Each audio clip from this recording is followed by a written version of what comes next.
Everyone. I want to welcome everyone and thank you for your patience. We're trying a new platform today. We're using Zoom instead of GoToMeeting. I guess we're going to try to teach an old board new tricks. So that's what we're working on. Sorry for any technical difficulties that we've had.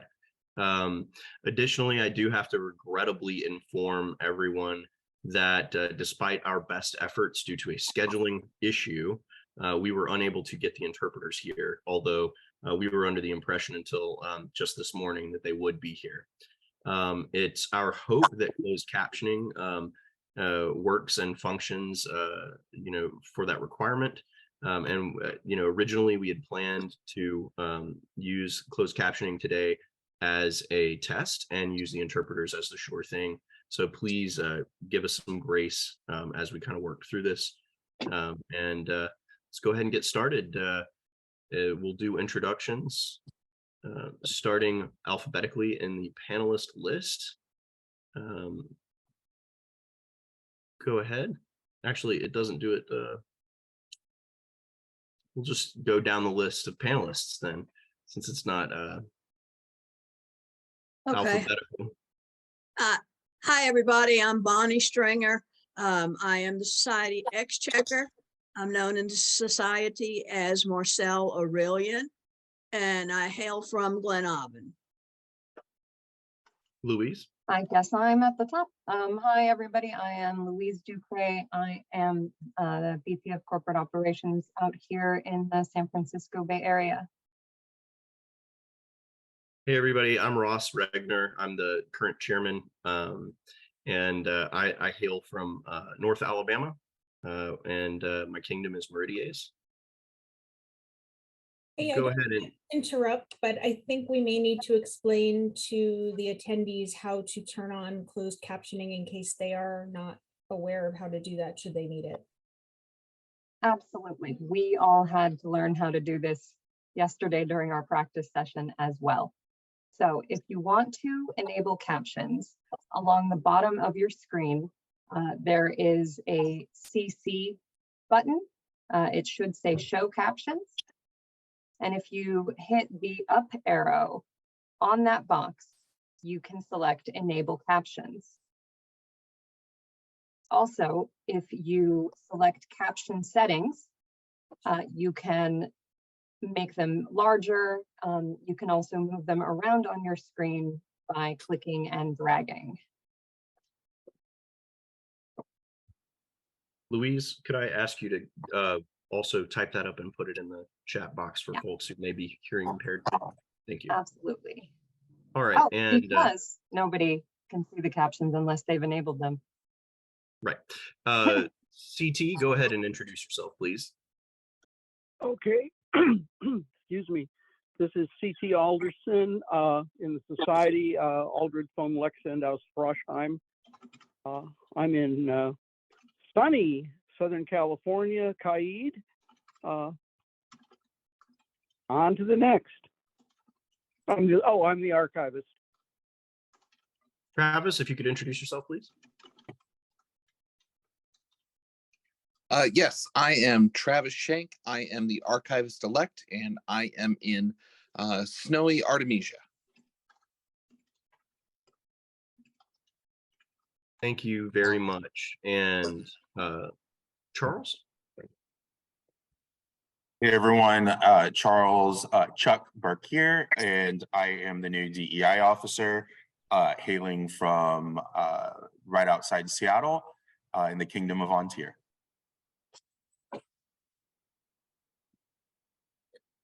Thank you. Director Shepard? Hi everyone, I'm KT Shepard.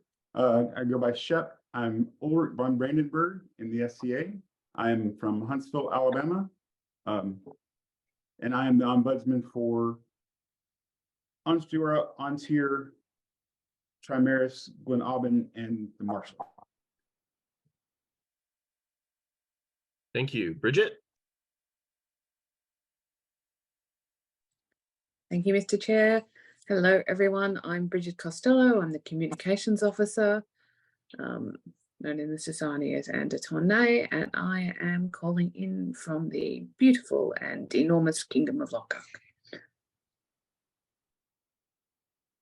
Very good. Director Fisher.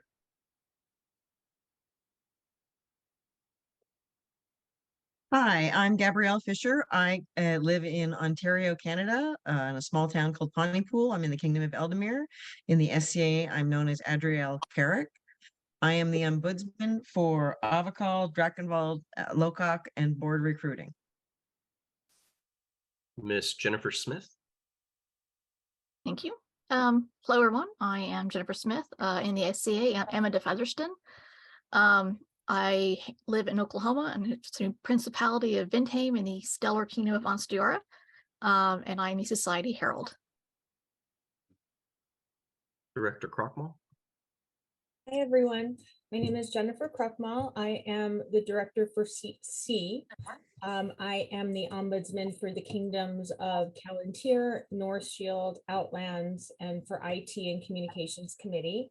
I reside in the Kingdom of Atlantia, which mundanely is the DC area, and I'm excited to be here. President Fulton. Good morning, good afternoon to everyone. My name is John Fulton. I am the SCA president. I reside in Memphis, Tennessee, in the Kingdom of Glen Aubin, and my society name is John the Bear Killer. Thank you. Miss Julia Smith. Hi, Julia Smith. In the SCA, I'm Juliana De Luna. I am the chair of the SCA Census Committee in our ongoing business of looking at way too much wonderful data that was shared with us. Director-elect Caps. Good morning. My name is Krista Capps. I'm the director-elect for Seat A, and I will be taking over ombudsman for Middle, Meridias, Atlantia, and Eldermere. I am in the West Kingdom, sunny California, and it's good to be here. Mrs. Leslie Luther Fulton. Hi, I am Leslie Luther Fulton in the SCA. I am Jane Valida of Inglewood from Glen Aubin, and I am the executive assistant to the board. Miss Liz Schreier. Hello, I'm Liz Schreier. I am the Society Seneschal, and I live in the Kingdom of Callantyre, the Barony of Three Rivers, which is St. Louis, Missouri. I guess that's it. Director Falcon. Good morning, good afternoon, good evening. My name is Mark Falcon. I'm the director for Seat G. My current ombudsman assignments are Atlantia, Mid-Realm, Meridias, and Aidenvelt, and the Marshallate. In the society, I am Martin Lochner of the Kingdom of Trimaris. Director Bainter. Yes, I'm Pug Bainter, known in the society as Balaam Gervais. I live in Austin, Texas, Kingdom of Onsteora. I'm ombudsman for East, West, Kaid, Heralds, and DEI. Miss Sarah Noble. Hi, I'm Sarah Noble McGee. I am your Minister for Arts and Sciences. In the Society, I'm Magnifica Hildegard Bergerine. I live in rural North Carolina, also in the Kingdom of Atlantia. Miss Stacy Hall. Stacy Hall. I am the Emergency Placement Seneschal. In the Society, I am known as Gwendolyn Nahalahan. I reside in the Barony of Iron Mountain, which is Birmingham, Alabama, in the Kingdom of Meridias. Excellent. And I would at this point invite Eben Kurtzman, Mr. Eben Kurtzman, to introduce himself. Hi, sorry I was late. I had some technical issues. My name is Eben Kurtzman, known as Brock Walderden of Kaid in the SCA, and I'm the legal counsel for the SCA. Thank you. Very good. And Travis, did we get a chance to get your introduction? Okay, good. Just making sure. Did I miss anybody? Fantastic. All right. Thank you guys. Thank you everyone for bearing with us while we've had technical difficulties here. Appreciate the patience and grace. And let's go ahead. Are there any directors that would like to request the floor to open the meeting officially?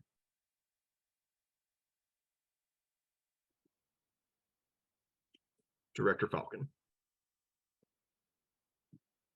Mr. Chair, I move that we open the April 23rd, 2023 meeting of the Board of Directors for the Society for Creative Anachronism and take items out of order as necessary. Very good. Is there a second? Seconded by Director Fisher. Then by consensus, we will open this meeting and move on to approval of minutes. Leslie?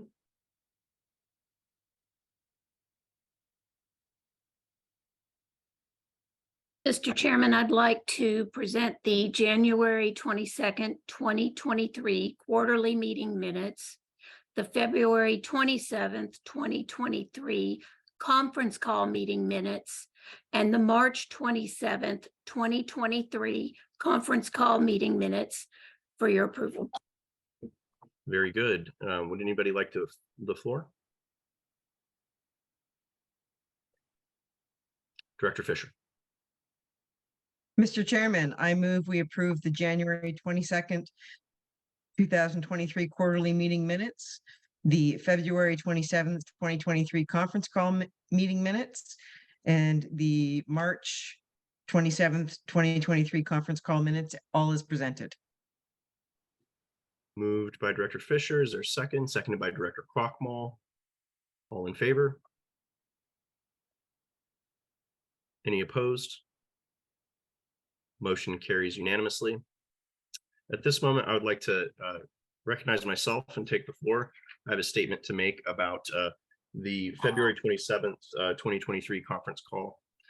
We have had several requests from our membership to provide clarification on a sanction therein. The sanction in question was one Owen Towns. There were two sanctions. There was one sanction and a sanction appeal. I have a statement prepared to read. We have been asked by several members to provide clarification on this particular sanction. The society level sanction in question was administered for violations of our community standards. The board also took into consideration prior violations of our community standards. The appeal of the separate administrative sanction was, by coincidence, denied on the same day. The consequent society sanction was not done in response to the appeal. We take such violations very seriously, and we also consider previous infractions of our community standards in making those decisions. Our goal in all of this is to maintain a safe and respectful environment for all members of our community. We believe that transparency and communication are key to achieving this goal, and we remain committed to providing both where permitted as we move forward. Confidentiality is of the utmost importance for investigations of alleged misconduct or wrongdoing. The integrity of these investigations depends on the ability to keep information confidential, including the identities of the individuals involved, witness statements, and other evidence. Releasing this information could deter individuals from coming forward with sensitive information and put victims and other parties at risk of retaliation. It is imperative that all parties involved in an investigation understand the gravity of maintaining confidentiality. Any breach of confidentiality could undermine the integrity of the investigation, compromise the safety of individuals involved, and potentially lead to legal action. Therefore, all parties must take reasonable steps to protect the confidentiality of the investigation and its findings. We remind all individuals involved in an investigation that they are bound by the confidentiality requirements, and any breach of these requirements may result in disciplinary action or other legal consequences. We urge anyone with knowledge of an investigation to take appropriate measures to safeguard confidential information and report any unauthorized disclosures immediately. Thank you. That brings us next to items under recurring business. 3A, status changes. Liz. Thank you, Mr. Chair. Unfortunately, I have a few dissolutions of groups. The first one is from the East Kingdom. It is the canton of, I think it's pronounced Ashurst, which is in eastern Massachusetts. This is a canton of the barony of Carolingia. The Kingdom Seneschal reports that the members voted last summer to request that the canton be dissolved. The members don't feel that having another subgroup in the area, they're also near a border with another shire, is particularly beneficial to their SCA experience. So I would request that the board formally dissolve the group. Very good. Would any director like the floor? Director Bainter? Yes, Mr. Chair. I move that we dissolve the group, the Canton of Ayrshurst in Eastern Massachusetts, per the Society Seneschal's report. Is there a second? Seconded by Director Fisher. Any discussion? All in favor? Any opposed? Director Fisher? In favor? Okay. Motion carries unanimously. Moving on to the next item. Liz? Okay, next I have a shire in North Shield, the Shire of Avonwood, which is the Marshall, Minnesota area.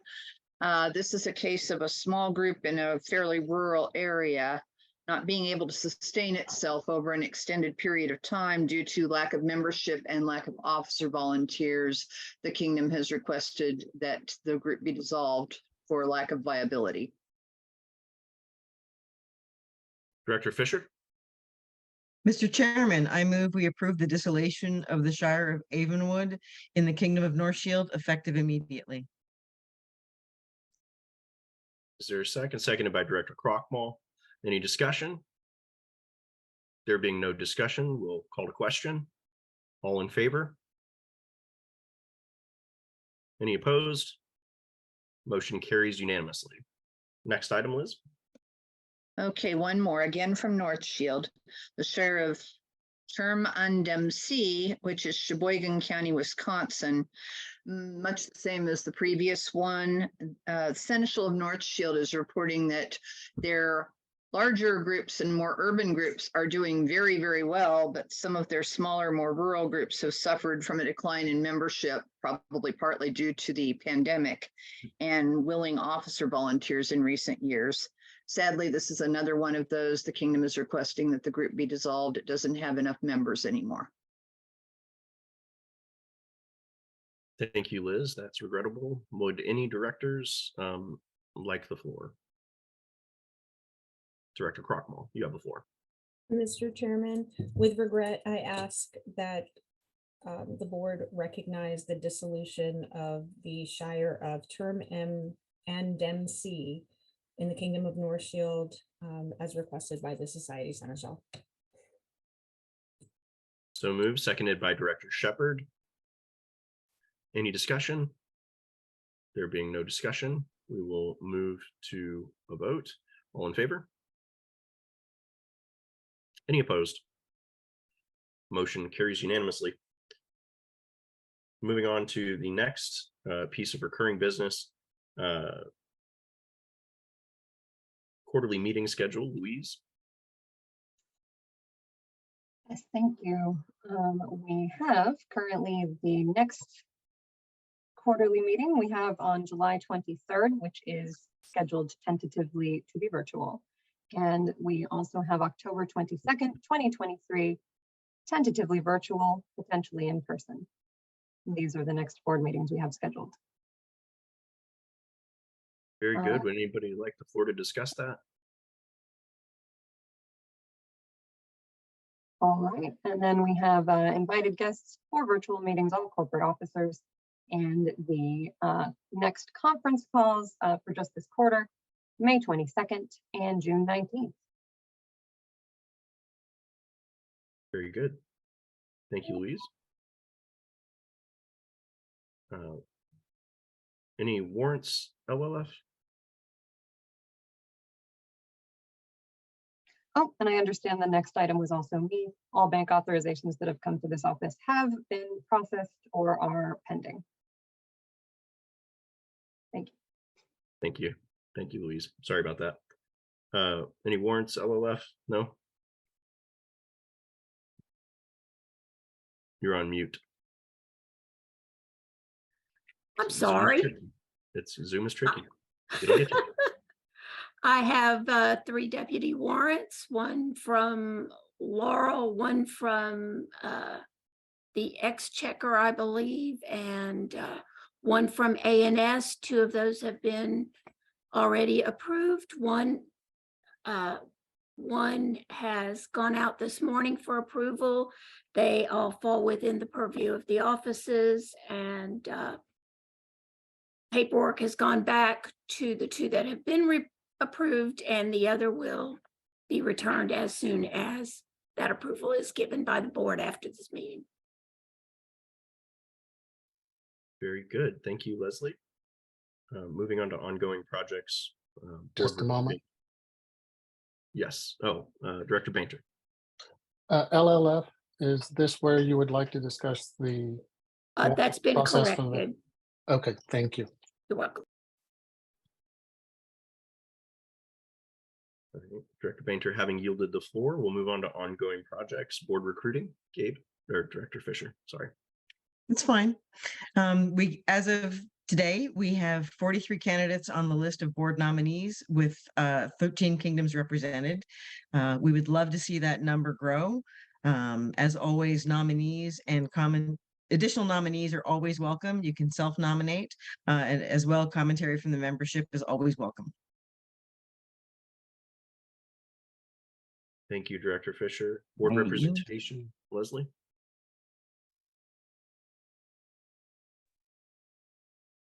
Pardon. Wait a minute. Okay, making sure I wasn't muted this time.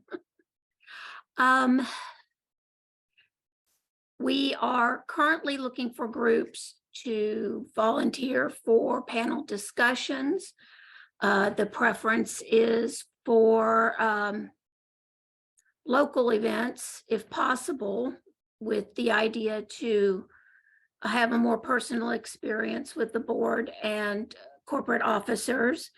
There is one being discussed at this time, but other than that, we're just basically asking for volunteers. And if anybody is interested, they can contact me for information. Very good. Thank you, Leslie.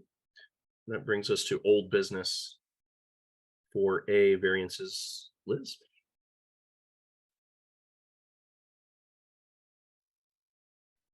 Okay, the first one I have, Mr. Chair, is from Ontier. They've asked for and I've granted a variance to their kingdom law. Their kingdom law requires the kingdom seneschal to attend crown tourney. The kingdom seneschal has an unavoidable conflict for the weekend of their upcoming May crown tourney. The crown has granted permission for her to be absent, and her emergency deputy will be in attendance to fulfill her duties at the event. I would ask that the board uphold this variance. Very good. When Director Shepherd. Mr. Chairman, I move that we approve the variance granted by the Society Seneschal to the Kingdom of Ontier to allow the Kingdom Seneschal to miss their event.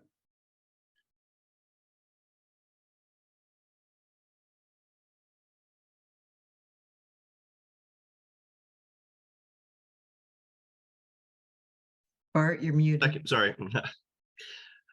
Thank you. Seconded by Director Bainter. Is there any discussion on this item?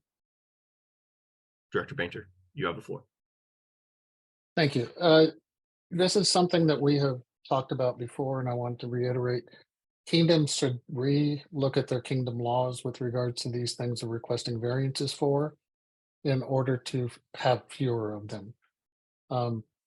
It's not any one particular kingdom that's having problems. It's across the society. We seem to be having one here, one there. So people take a quick look at your laws and make sure that if you have something that is required by law, that you can achieve that goal.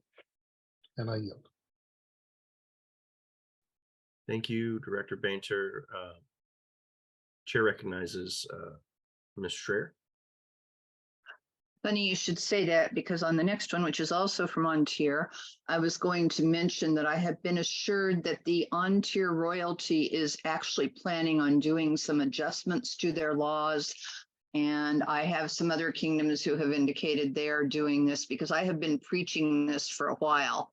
And hopefully that we will start to see a cut down on that. But a lot of kingdoms do have some consultation requirements and such, and timetables in which they have to change their laws, that it takes them a little time to get to it. Thank you. That's all.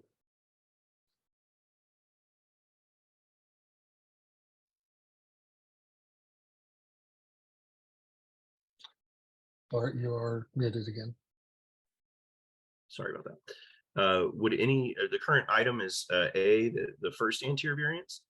Thank you, Liz, for that information. Would any directors like to speak on this or request the floor? There being no discussion, we'll move to a vote. All in favor? Any opposed? Motion carries unanimously. The next item, item B, Liz, the anterior variance that you just spoke on. Okay, this is also on tier. Their kingdom law, they have a position called Kingdom Champion. By law, that person is selected at a tournament that's held every July at coronation, and they hold office for a year. It can't be left vacant, because one of their responsibilities is that that person becomes regent in the event of a reign failure. The current holder of the position has had life happen to him that makes him unable to fulfill the few months left in his term. They have no provision in their kingdom law right now for that occurrence. The crown would like to appoint the finalist in last July's tourney to fulfill the rest of the term. I granted that variance for them, and I would ask the board to uphold that. Very good. Thank you, Liz. Director Fisher. Mr. Chairman, I move we uphold the variance granted to the Kingdom of On-Tier by the Society Seneschal on March 24th, 2023, to appoint the finalist in the July 2022 champion tourney to be appointed as Kingdom Champion for the rest of the current term. Very well said. That was an excellent motion. Thank you. Seconded by Director Shepherd. Any discussion on this item? There being no discussion, we'll move to a vote. All in favor? Any opposed? Motion carries unanimously. Liz, item C. Okay, this one is much more the standard sort of thing for a variance. When I wrote this, he was the outgoing king. Coronation has since happened. Of North Shield became suddenly ill a couple of days before the coronation event and was therefore unable to attend that event. So a variance was requested to allow his reign to be considered complete, despite the fact that he was unable to attend. Just as a point of information, he was already a duke, so this doesn't involve a royal title. They're simply requesting that his reign be declared complete, successful, whatever term you want to use, because of his unavoidable illness. Very good. Thank you, Liz. The chair recognizes Director Crockmall. Director Crockmall, you're muted. Zoom. It's Zoom. It'll get you every time. Sorry about that. Mr. Chairman, I ask that we uphold the variance granted by the Society Seneschal on March 30th, 2023, allowing the outgoing King of North Shield to miss the successor's coronation on April 1st and find that it was a valid, successfully completed reign.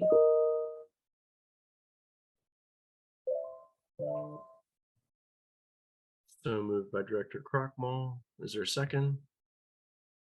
Seconded by Director Bainter. Any discussion? There being no discussion, we'll move to a vote. All in favor? Any opposed? Motion carries. Liz, item D. Okay, this one has been pending for a while. I originally granted a variance to Atlantia to allow a particular baroness in the kingdom to assume the office of Kingdom Minister of Lists. That's a great office in Atlantia, and Atlantia law prohibits landed baronage from holding a great office within the kingdom during their term. This would have lasted until next February. The advertisement was perhaps not done as well as it could have been. Their law doesn't require it be posted in the newsletter, but that would be a best practice. They are discussing changing that kingdom law. Meanwhile, the variance has been remanded a couple of times while I collected more information. At this point, I might make a different decision if I were doing it now, but I have already granted the variance, and therefore I think it's up to the board to uphold it or not. Would any director like the floor? Director Falcon? Mr. Chair, recognizing that variances should be granted and under exceptional circumstances after other avenues to solve the issue in question have been exhausted.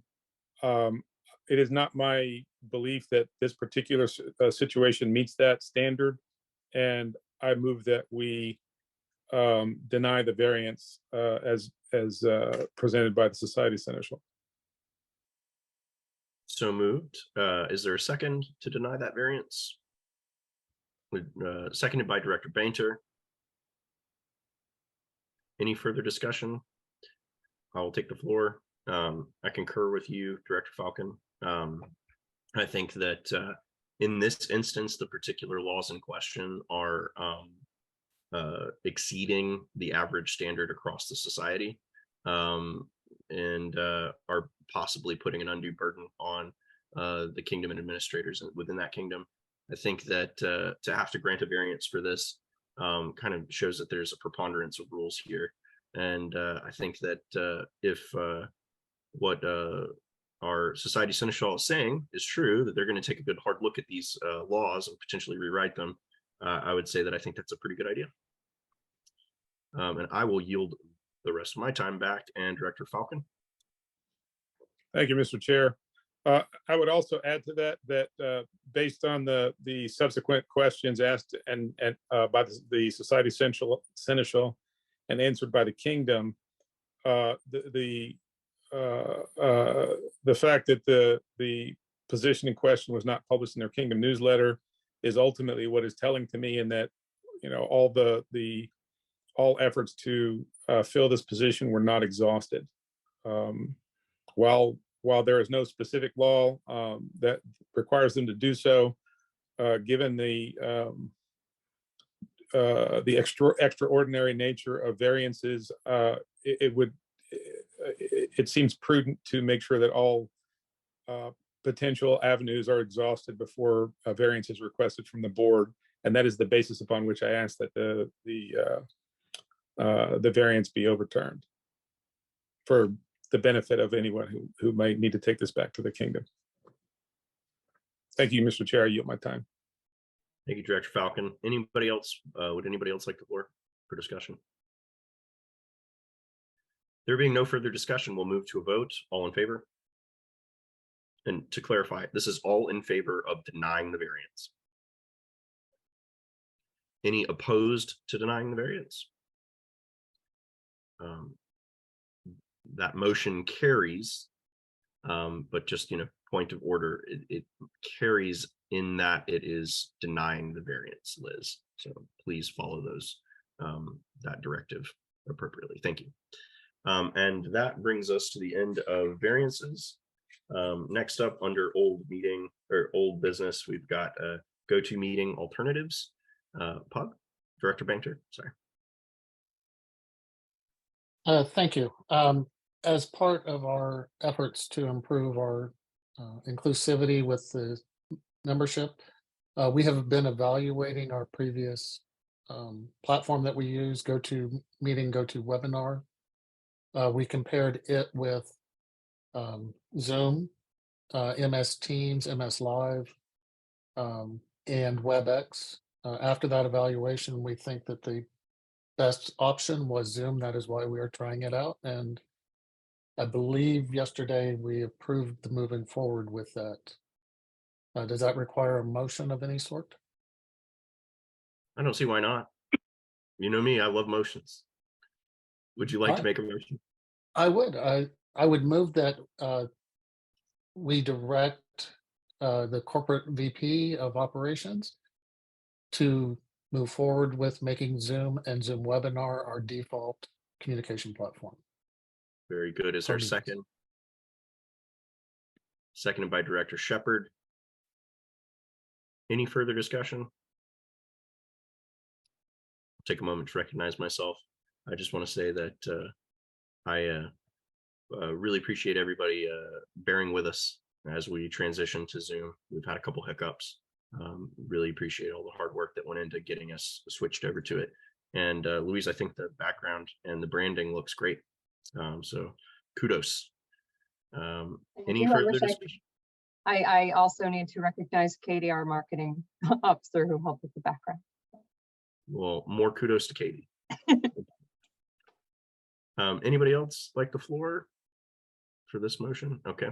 Moving on to voting then. All in favor of adopting a Zoom and Zoom webinar? Any opposed? Motion carries unanimously. Thank you. That brings us to the next item of old business, JSTOR subscription. Mark? Thank you, Mr. Chair. What we can report at this point is that we are very much at the beginning stages of exploring to see if there's an opportunity for us to acquire JSTOR and potentially ArtStore access as a benefit to our membership. Those conversations are very much at the beginning stages with the entity that owns and operates ArtStore and JSTOR, which is I mean that is the progress we have made thus far. We're just at the beginnings of opening a conversation. As a side note, if there are any members who may view this meeting who have a particular circumstance that allows them to contribute to that, if they know that process or are familiar with it or have worked in the library, particularly in a large university, and know how to help navigate those waters, I would invite them to reach out to me at their earliest opportunity to see if we can make that happen for our membership.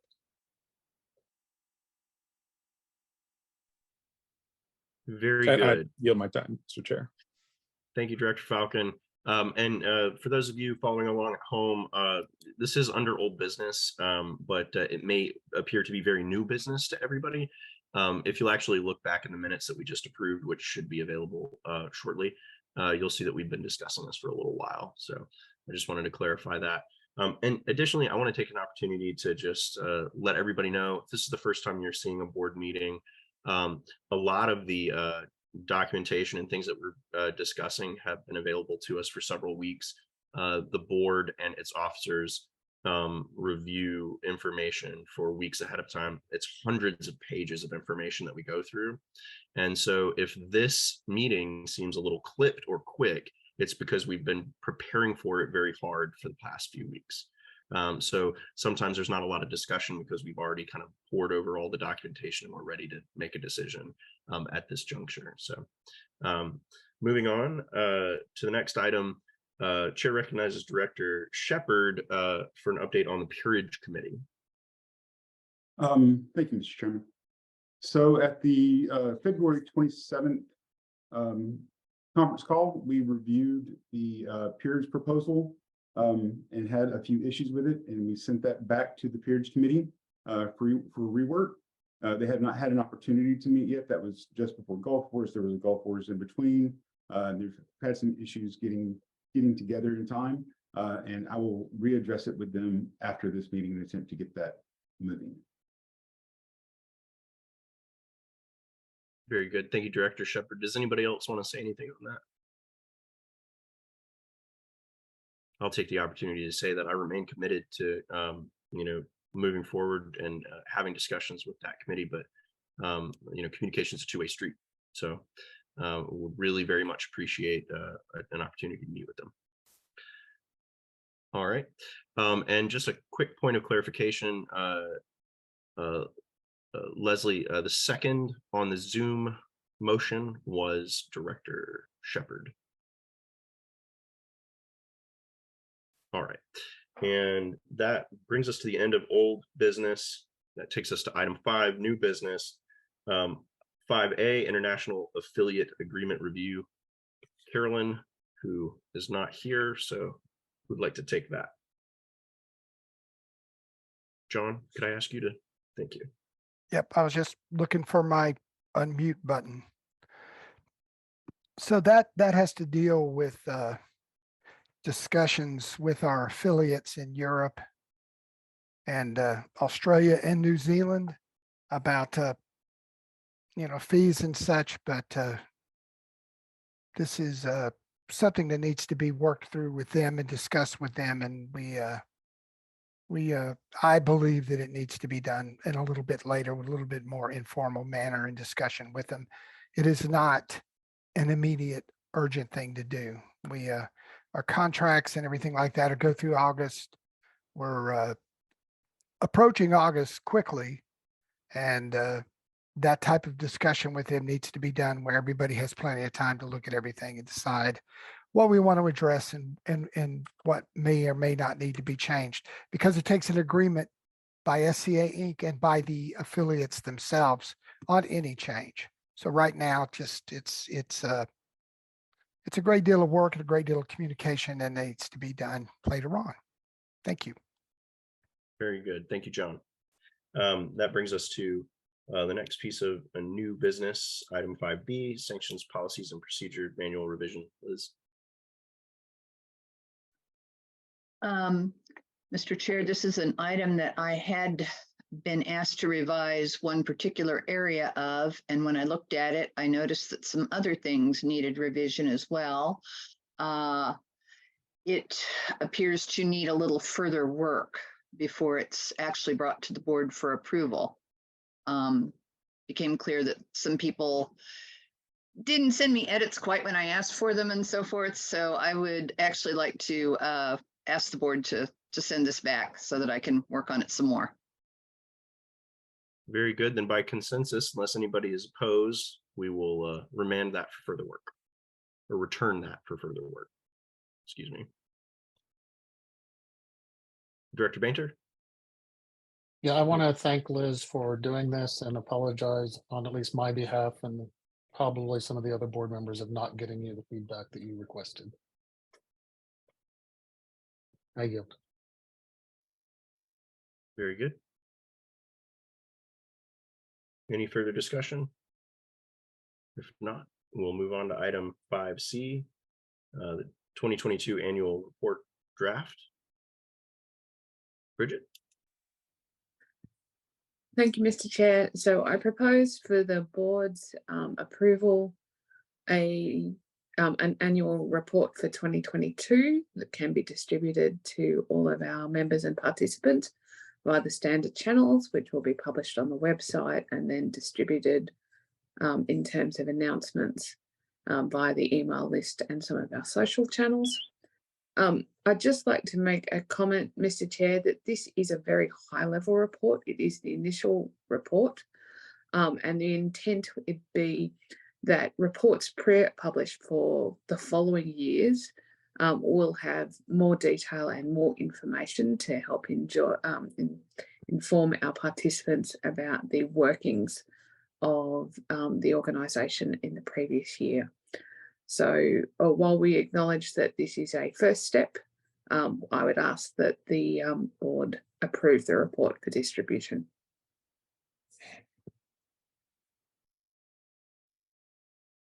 President Fulton? Yeah, as Bridget so eloquently said, much better than me, the intent is to put this out yearly. I want to thank Bridget and Katie as the brilliant geniuses behind putting this together and corralling all of the officers to get them all the information.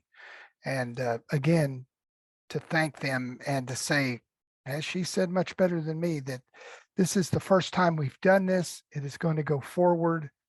And like most first attempts, we will use suggestions and compliments or not compliments on how to better improve that for 2023's report. But thank you, Bridget and Katie, for very, very much for putting this together for us. It is needed, and I think it will be useful. Thank you. Thank you, President Fulton. Yes, it looks absolutely wonderful. It's an excellent piece of business communication. I look forward to it going out. Are there any directors that would like to comment? If not, I think we can move on to the next item. Unless, do we need to formally adopt that? Okay. Leslie? You can adopt it by consensus if you'd like, but you need to take some action. Okay, then in that case, the board by consensus, unless there's any objection, we accept that draft and approve it. Very good. Yes, Director Falk.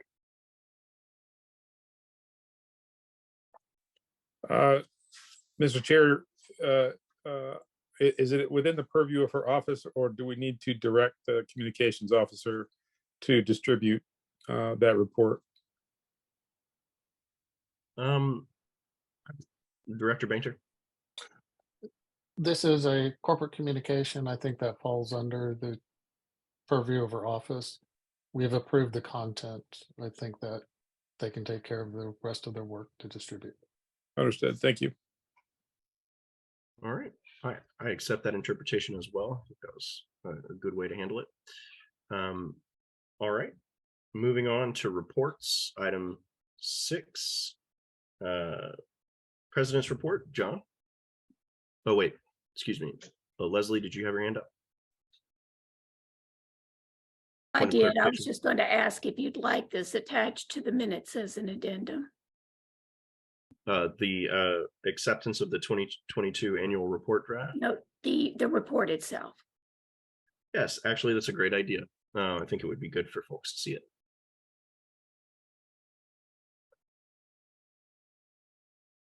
John, go ahead. Thank you, Mr. Chairman. This is the April 2023 quarterly report for the Office of the President. Requested board actions that have been handled earlier as a part of a HR request. Policy interpretations, none. New policies, none. Commendations, I would like to thank Louise DeCray and Natalie Hirosivic in their handling the task of working with NEON in the efforts to complete the changeover for the SCA.org website to the new platform. There have been harsh weather issues in San Jose, also over the last several months, that further complicated all that hard work, in addition to keeping the SCA running also. I'd like to commend Sam Davis, the SCA's manager of information technology. Sam has been a steady and reliable source of all tech-wise matters. I would also like to commend Carolyn Richardson in her efforts as SCA treasurer. They have, in my opinion, been exemplary over the last number of months. She has frankly been wonderful, in my opinion. My publishable summary: SCA Inc. received a $2,322 donation from Amazon Smile program for activity between October 1st and December 31st, 2022. Amazon is discontinuing this program for not-for-profits, and the last donations will be made to our organization in May for 2023. It is unfortunate that Amazon has decided to end this offering, but the company has been generous over the years, and none of the money donated to the SCA from Amazon Smile came from any SCA customers. This was a direct donation from the company itself.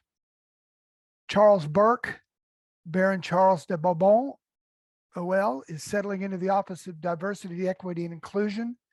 I believe he has altered that name a bit. That will be in his report, I'm sure. Those on Facebook encouraged to go to the officer's SCA Diversity, Equity, Inclusion page and see what is going on. The board released a proposed plan and schedule for the office in January of 2023. And Charles is focusing not only in seeing that the plan is properly administered, but but the offices continues to flourish and grow to meet the needs of the now and future society and everyone who participates. Katie Gilroy is the new marketing director under Bridget Costello's communication office. Katie has designed 2 shirts, which are the first official SCA merchandise or merch. The first shirt sold well and will be re-released soon. The second shirt can be ordered now at the custominc.com fundraising section of their website. The second shirt is a fundraiser for the SCA DEI office exclusively. Charles Burke, in his capacity as SCA DEI officer, is responsible for citing the most effective use of the funds generated by that shirt. Ray Dubose, Sir Ray Beaumont's warrant as Society Marshal is nearing the end of term, and we have begun advertising the position in April to select a new Society office Marshal. Insurance costs have risen over the COVID years. There will soon be, or has been, an announcement regarding raising the price for all group insurance certificates. It has been several years, many years, since insurance certificates have been increased. The increase will be as minimal as possible, and the announcement will carry as much detailed information on this issue as needed. If you need more information, please contact Carolyn Richardson as the SCA treasurer or my office, and we can get you as much information as possible. Please keep in mind that these certificate costs are paid for by groups. They were not to be done to individually hold out one particular participants in the SCA to make them take on the burden of this cost. Plans are finalized for movement of the SCA archives, and indeed that has been done between when I submitted my report. The archives now reside in Utah. Shipping and housing of the approximately 150, I think that's a little less now, boxes of past and current treasure should be completed. More information, and since we have both C.T. Alderson and Travis Schneck as the new archivist, I'm sure they will give everybody information on what is currently gone on that, which would be much more detailed or much more useful than what I put in my report. Currently, I'm planning on possibly attending a meet and greet at some event, and I will be at this time attending Penzic 50. Mr. Chairman, that is my report for this quarter. Thank you so much, John. That brings us to the report of the Information Technology Manager, who I don't know if they made it. Who will be sharing? Mr. Chairman, as it is my ombudsman assignment, I'm happy to share his report. Go ahead. Unto the esteemed directors of the Society for Creative Anachronism, the manager of Information Technology sends greetings. Requested board actions, none. Policy interpretations, none. New policies, none. Commendations, Matthew Cavaletto, known in the Society as Nath Gamhain Ua Roaden, for invaluable assistance in finding issues that need to be resolved. Marla Lesson, Jessa, for keeping up with all the changes required with the membership portal replacement. Publishable summary. The IT department has not been as productive as we would have liked. A couple of major projects have been stalled as non-SCA life interferes. Additionally, there was a security breach of the SCA comments archive, which was quickly resolved. More information on that will be available soon.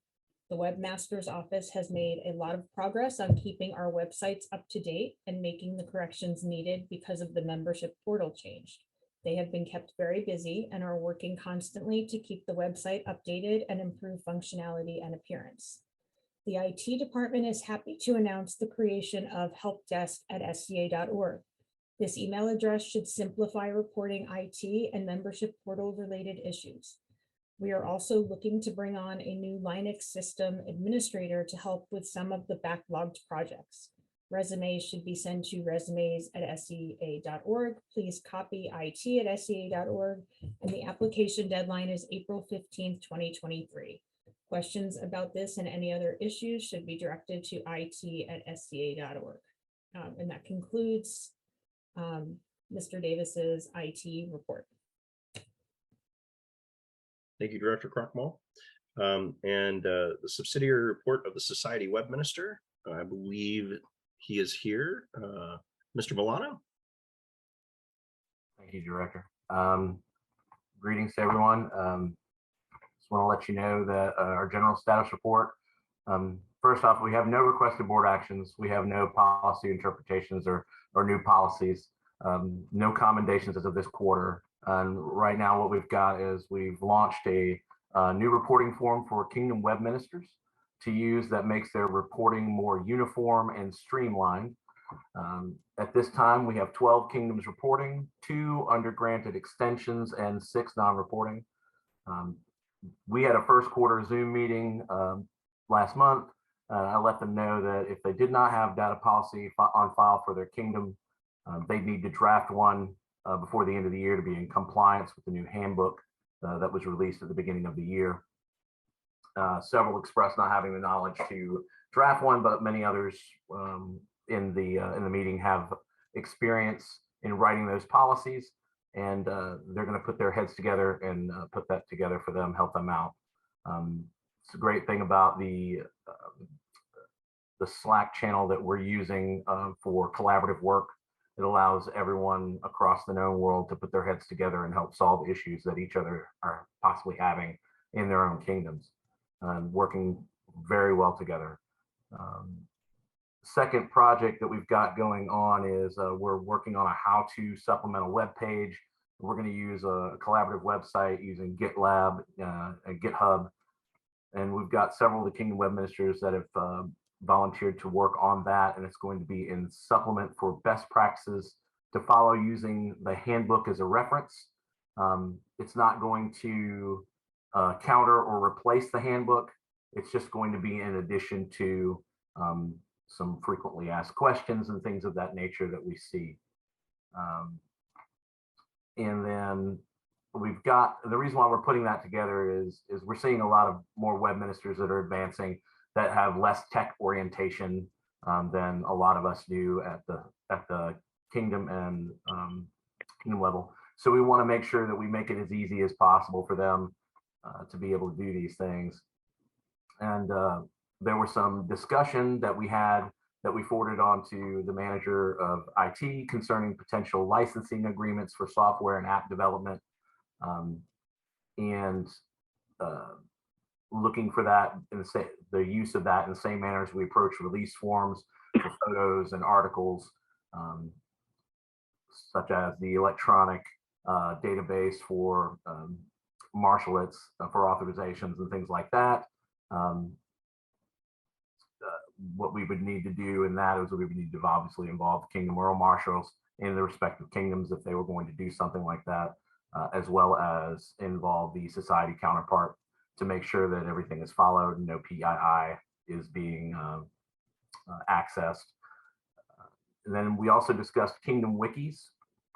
One of the things that we were talking about is that we let the Kingdom Web Ministers that the wikis do fall under the Web Minister's office, and that if there were any unofficial wikis that existed prior to our clarification of which office this was falling under, we're not ripping it out of anyone's hands. We want to offer those people space to transfer that data onto an official capacity. And the reason that we wanted to do that is so that we can preserve the kingdom's information and data and protect it from potentially being lost in the event that the owners of that have worked so diligently to create those repositories of kingdom histories and persona pages, if they aged out and stopped updating their information or keeping them current or disappearing altogether. We want to avoid that if at all possible.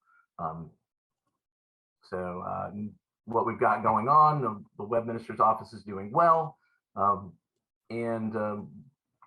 We've got no other things going on at the moment. We're looking forward to a good year. Lots of things going on and happening. That's all I have. I yield the rest of my time. Thank you, Mr. Milano. Appreciate the report. moving on, that brings us to the Society Communications Officer, Bridget.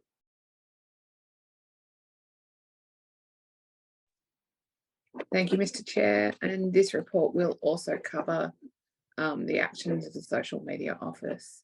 I have a range of commendations for the board's awareness. The Barony of Forgotten Seas, their TikTok team, they had a video go viral and continue to build the audience. The social media and communication team of the West Kingdom. This, at the time of the report, 25-person strong team across the kingdom is focused on both internal and external marketing, supporting each other and continuing to improve these experiences for the populace of the West Kingdom. Baron James Highgate for his successful completion of extended term as Kingdom Social Media Officer for Trimeris. The Glen Arbon social media team, in particular the team that supported Golf Wars, and also Dame Dot for some outstanding TikTok content. Jessica Van Hattem for her advice and support regarding the Society's content approach for Black History Month. Charles Burke for advice and support improving the accessibility of our communications. The Kingdom Social Media Officer team for their collegiate work and support of each other. Our known world is vast, and it's not always possible for individual Kingdom social media officers to identify images that may contain problematic people or matters that are not known when we're looking at intra-kingdom environments. Working together, the team is able to rapidly address these issues, and it's a real joy to work with them. Lady Marjorie Heron for taking on the Marketing Communications Deputy role and for all her previous work in the social media role. Katie, you remain a legend. And my thanks, as always, to John, Louise, Marla, Leslie, Liz, Eben, Maya, and Sam, and all the amazing content creators across the known world who continue to communicate the opportunities and benefits inherent in our community. Moving to our general status report. As mentioned previously, the first official SCA Ink t-shirt launched on 1 January 2023 via the Custom Ink platform, and that raised $1,600. Our thanks to everyone who supported this first edition shirt. It will be available again for purchase once the official merchandise store is launched, allowing those who want to purchase it to be able to share the fact that the SCA is indeed more than a hobby. We are currently exploring print-on-demand platforms, both for integration with the marketplace / website, but also in particular for local supply and postage options for all kingdoms in the known world.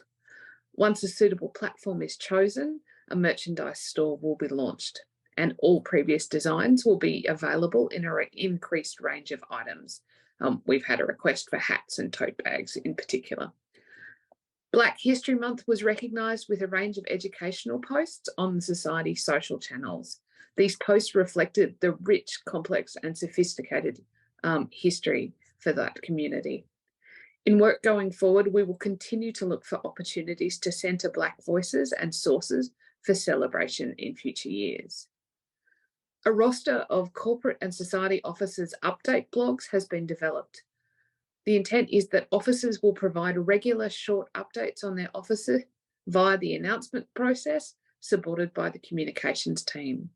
This will provide participants across the known world with additional information about matters currently relevant to those particular officers in a timely fashion, as well as creating greater understanding about much of that work. A range of infographics is also being drafted to communicate the current governance arrangements of the board of directors, corporate and society officers. Really productive conversations were held with the corporate DEI office, thanks Charles, on how communications can work and further support that office. Work is also beginning on the Society's first official podcast. We are looking forward to reporting more progress at the end of Q2. The DEI fundraiser launched on the 27th of March 2023, thanks to Katie for her design work with the direction and support of Charles. Other designs reflecting different aspects of DEI will be developed for future release. The intent is to work with artists from those communities to ensure they are authentically represented in any designs developed. The proposed restructure of the communications function for the Society is currently in progress and will be presented for the board approval at the end of Q2. Publishable summary. Effective communication creates trust and builds understanding. In 2023, the communications team will continue to work with officers and participants across the known world to build understanding of the mechanics of our organisation, realise those opportunities to improve it, and continue to learn and grow. We thank everybody who has provided feedback and assistance with the improvements that have been made so far and the ones we will continue to make in the future. Communication is very much the lifeblood that pumps through the heart of the known world, and our thanks to those officers and participants who support this function around the globe. No plan to travel at this time. We are looking at opportunities late 2023, early 2024.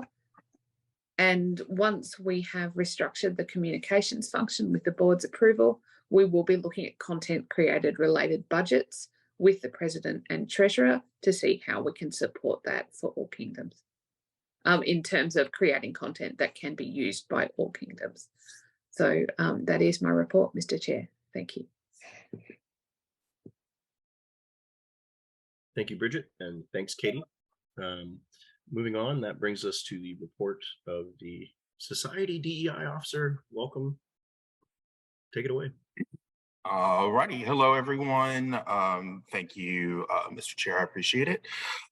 So let us jump into my first quarterly report. At the time of writing this report, I had been in the office for about 4 weeks. So you're really getting about 1 month of Q1 in this report. I have 2 requested board action items. The first requested action is to review and implement a suite of recommendations that the board made in December of 2021 in response to recommendations made by the previous DEI officer. In December of 2021, there were items that were proposed, and these are items that I would like the board to look at and approve for implementation. These include mandatory diversity, equity, and inclusion training for all corporates and society officers, including board of directors, as well as Kingdom Greater officers, which includes crowns. The second item is officially creating a DEI office in every kingdom and and ensuring that there is a standardization of the job descriptions and the roles and responsibilities for those offices. The third item is partnering with the Society Chatelaine to deliver DEI training for the membership. The fourth item is site accessibility publication. We would like to begin moving in the direction of working with groups to require folks at least publish what accessibility features are available in the sites. And then finally, begin a work group to build the strategy and create the change management process for ensuring that the DEI offices roll up to a Society DEI office and follow the same formal structures that other offices do within the Society. The second action item, or the second item that I am requesting board action on, is finalization of the RFQ or the RFP for our consultant, specifically looking at delivering some strategy insights and assessments in partnership with this office. I do have no policy interpretations. I do have a new policy request, and it's a small but important one. I would like to add B for belonging to the DEI office title. Belonging is what happens after inclusion. And I think it's one of the most crucial areas to work on and grow as an organization. Inclusion is telling people that you're welcome. Belonging is making it feel like home. And I think that is part of this office and what it entails. So I would also like to add B to and turn it into the DEIB office: diversity, equity, inclusion, and belonging. Commendations. I would like to commend our marketing and communication officers, Bridget and Katie, for all of the work that they did regarding the T-shirt fundraiser for the DEI office. So much work there, and I'm very grateful that it was ready to go by the time I stepped into the office. And to date, we have sold almost 190 T-shirts. A brief overview of what has been achieved at this point or accomplished. I started publishing Monday, Wednesday, Friday daily DEI learnings. These are bite-sized learnings and multimodal learning approach where it'd be articles, media, memes. It's a very bite-sized approach to learning DEI. We launched, as I mentioned, the DEI fundraiser T-shirt, delivered my first quarterly report. I have spent a lot of time meeting corporate officers, society officers, directors in an effort to onboard. I am in week 8 of this role, so still very much onboarding. Finalized some details around some new DEI educational projects. And I've met with the prior DEI officer for onboarding. We're working to amplify local DEI work, events that people are building, and consulting as needed. I did catch up the DEI email inbox, although there have been some issues getting into email this week, so I am a little bit behind, but it's just on this week. And finally, I will be at Penzic 50, and there will be meet and greets scheduled if you'd like to meet me and talk about my philosophy on DEI and my projects and plans for the next 3 years in this role. Mr. Chair, I yield the floor. That is all I have. Thank you so much, Charles. It's been a pleasure working with you so far, and we look forward to continuing to do so. You had 3 separate requests. I'll have to go back and address each one. Just a point of clarification: the proposal that you're referring to was that had all those items was put forward originally by I believe it was Director Dale Frederick Fromm. Is that right? Okay. And I helped him with that a little bit. So I'm very excited to see it come back up. I've been, looking forward to, getting the opportunity to discuss and vote on that item for quite some time. So just a reminder to everybody at home, we've had an opportunity to review this and look at it. And now we're going to have a discussion about it. Pug, would you like the floor? Or sorry, Director Bainter? Would you like discussion before motions?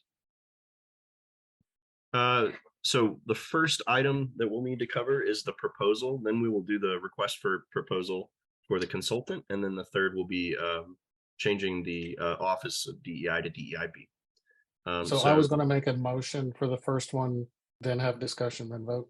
Is that appropriate? Very appropriate. All right.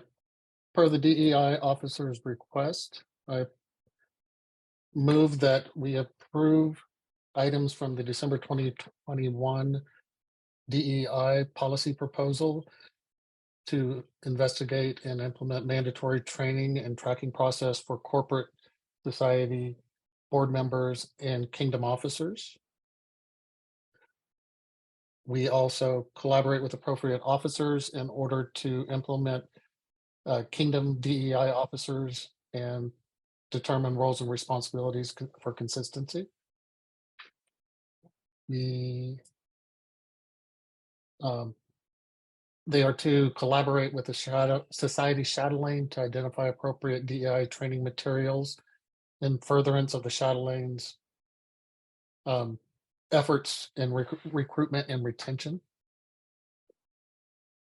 and to collaborate with appropriate officers to develop through directed research and community outreach, provide visibility and transparency via site accessibility repository,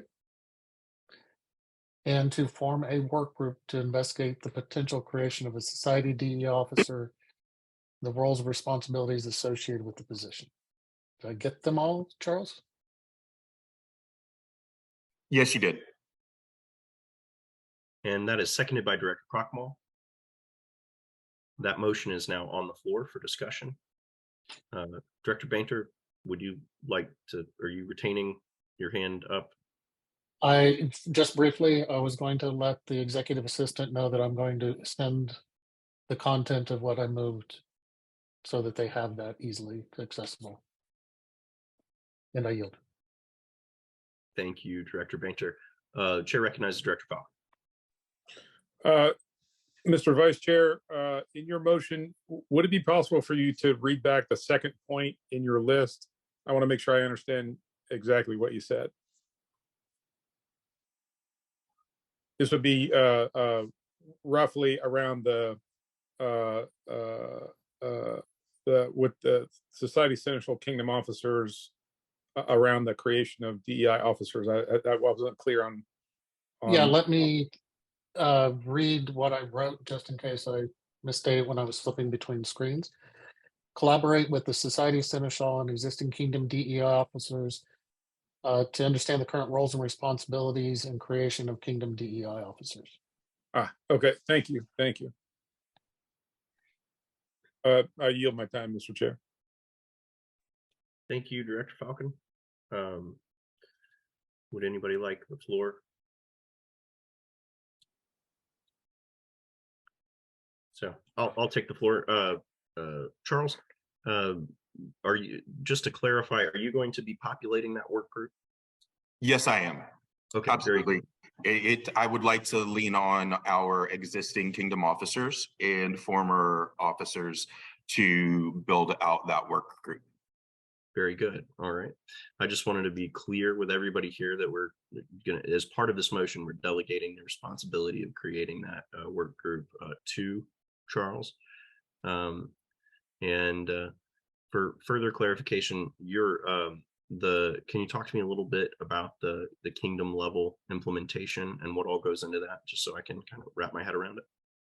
Absolutely. So most kingdoms currently do have a DEI officer. There are a few that do not. And that needs to, first of all, we need to remedy that. This is an office that should exist in every kingdom. The bigger thing that is tackled that we really need to tackle here is standardizing roles and responsibilities, because right now it's up to the individual kingdoms to scope out what that role is and what that role is not, and not everyone is on the same page. And so just from, the first step in building out an organization is getting everyone on the same page. So a lot of this will be standardization, making sure roles and responsibilities are aligned, implementing, helping kingdoms that do not currently have an officer in place, get one in place. And then from there, begin the process of determining what does it build out of an organization look like. So that is how I am approaching this. It is primarily a standardization exercise and an exercise in making sure that our approaches are the same, what we're doing. We don't have to be identical, but we do need to make sure that the offices themselves are scoped consistently. Very good. And then my next question, I appreciate the response. That was perfect. I think I know the answer to this question, but I'm sort of, it's almost a Socratic method here. I'm going to ask you so that it gets shared with everybody following along at home and anybody else that might come back and reference this video. Per our discussions, could you please kind of elaborate on the DEI Kingdom level officers' role, if any, what their role, if any, would be in investigation? Can you Absolutely. So one of the things that I want to be very clear on is that the role of the society of DEI officers, whether it's society or kingdom, it's education, consulting. It is not escalation of issues, and it is not being part of the investigative process. I just want to be very clear about that.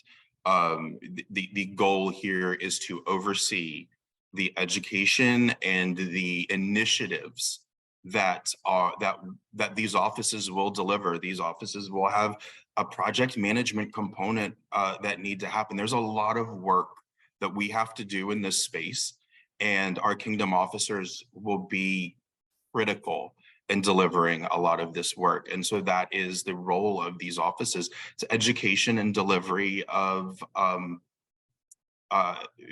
initiatives that will improve the experience of marginalized communities within the SCA. Fantastic. Thank you, Charles. I yield the rest of my time and we'll turn it over to President Fulton. Then we'll go to Director Falcon. Thank you. Just so everybody kind of keeps this in mind, this will entail changes to corpora to establish the exact role of the position in the kingdom, the definition. Charles will be working on, further definition of a handbook for these offices, the creation of a society DEIB office, which will also entail changes to corpora to bring them into the operational document. And as usual, those changes will be reviewed by the membership for a set period of time for comments. You never know when you get good ideas, but this is once approved by the board and we move forward, and Charles takes the bit, it is a series of things that will result, I think, in a very clear, definitive how this is all going to be done. And I think that is wonderful. And thank you, Charles, for doing this. Just a quick point of order. I want to ask you, John, I don't think there are any corpora changes here as proposed. If you add a kingdom officer, unless you're going to leave it up to each kingdom to define what this is, you will need to add kingdom DEI offices to corpora as to what their jobs are.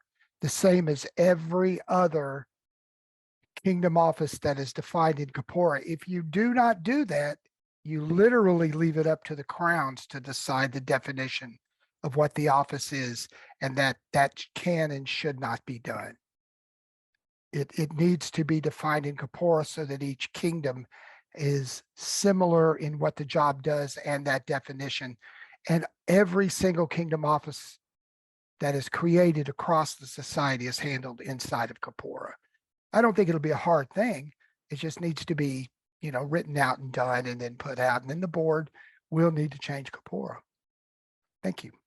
So then for further clarification for everybody following along, and this would be a point of clarification for Director Bainter, then your resolution and motion is to direct Charles to take the necessary steps to put forward to the board a proposal that we can then put out in front of the populace for commentary for inclusion in corpora. And that's the process that we're engaging in here. Is that Yes, correct? That is correct. That is the process.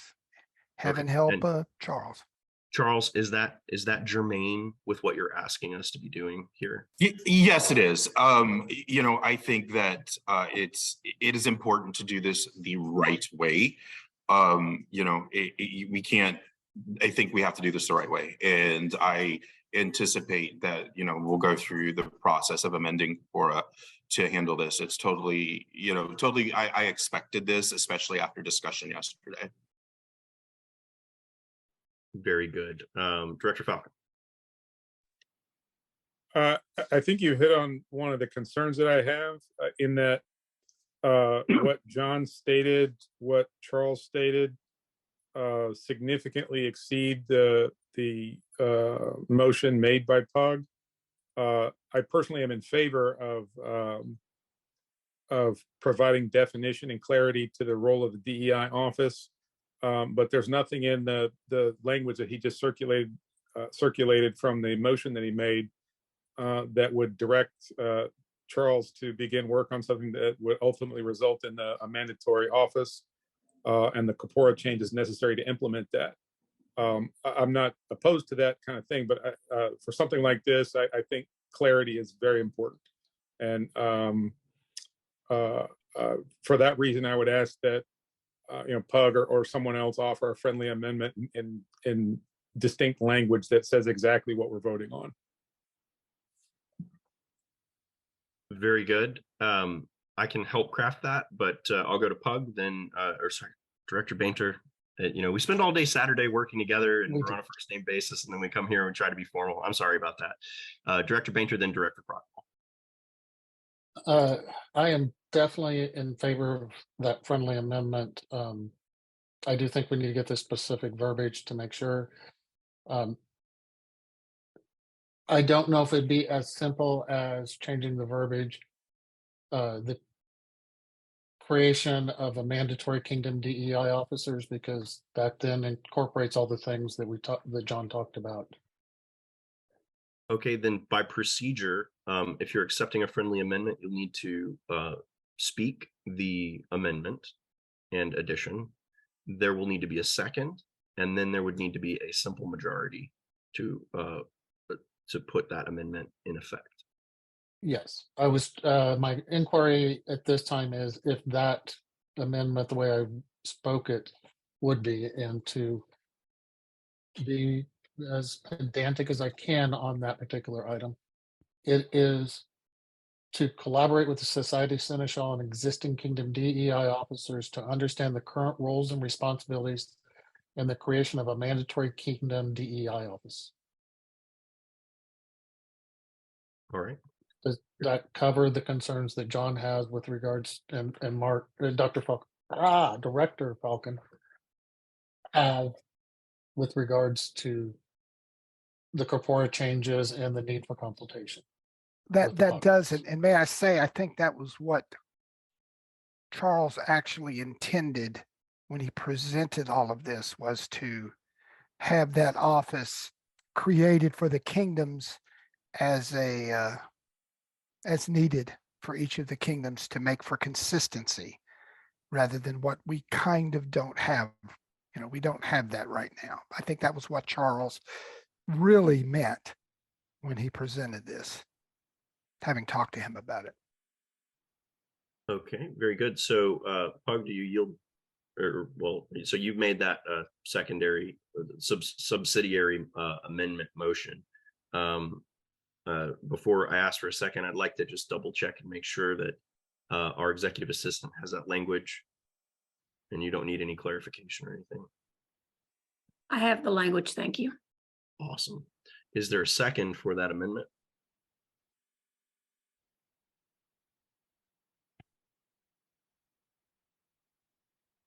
Seconded by Director Fisher. There's no discussion for amendment for subsidiary amendment motion. So all in favor of making that an amendment? I'm sorry. Point of order, Mr. Chair. Sure. Yes. Director Fall. Please, Director Crockmall.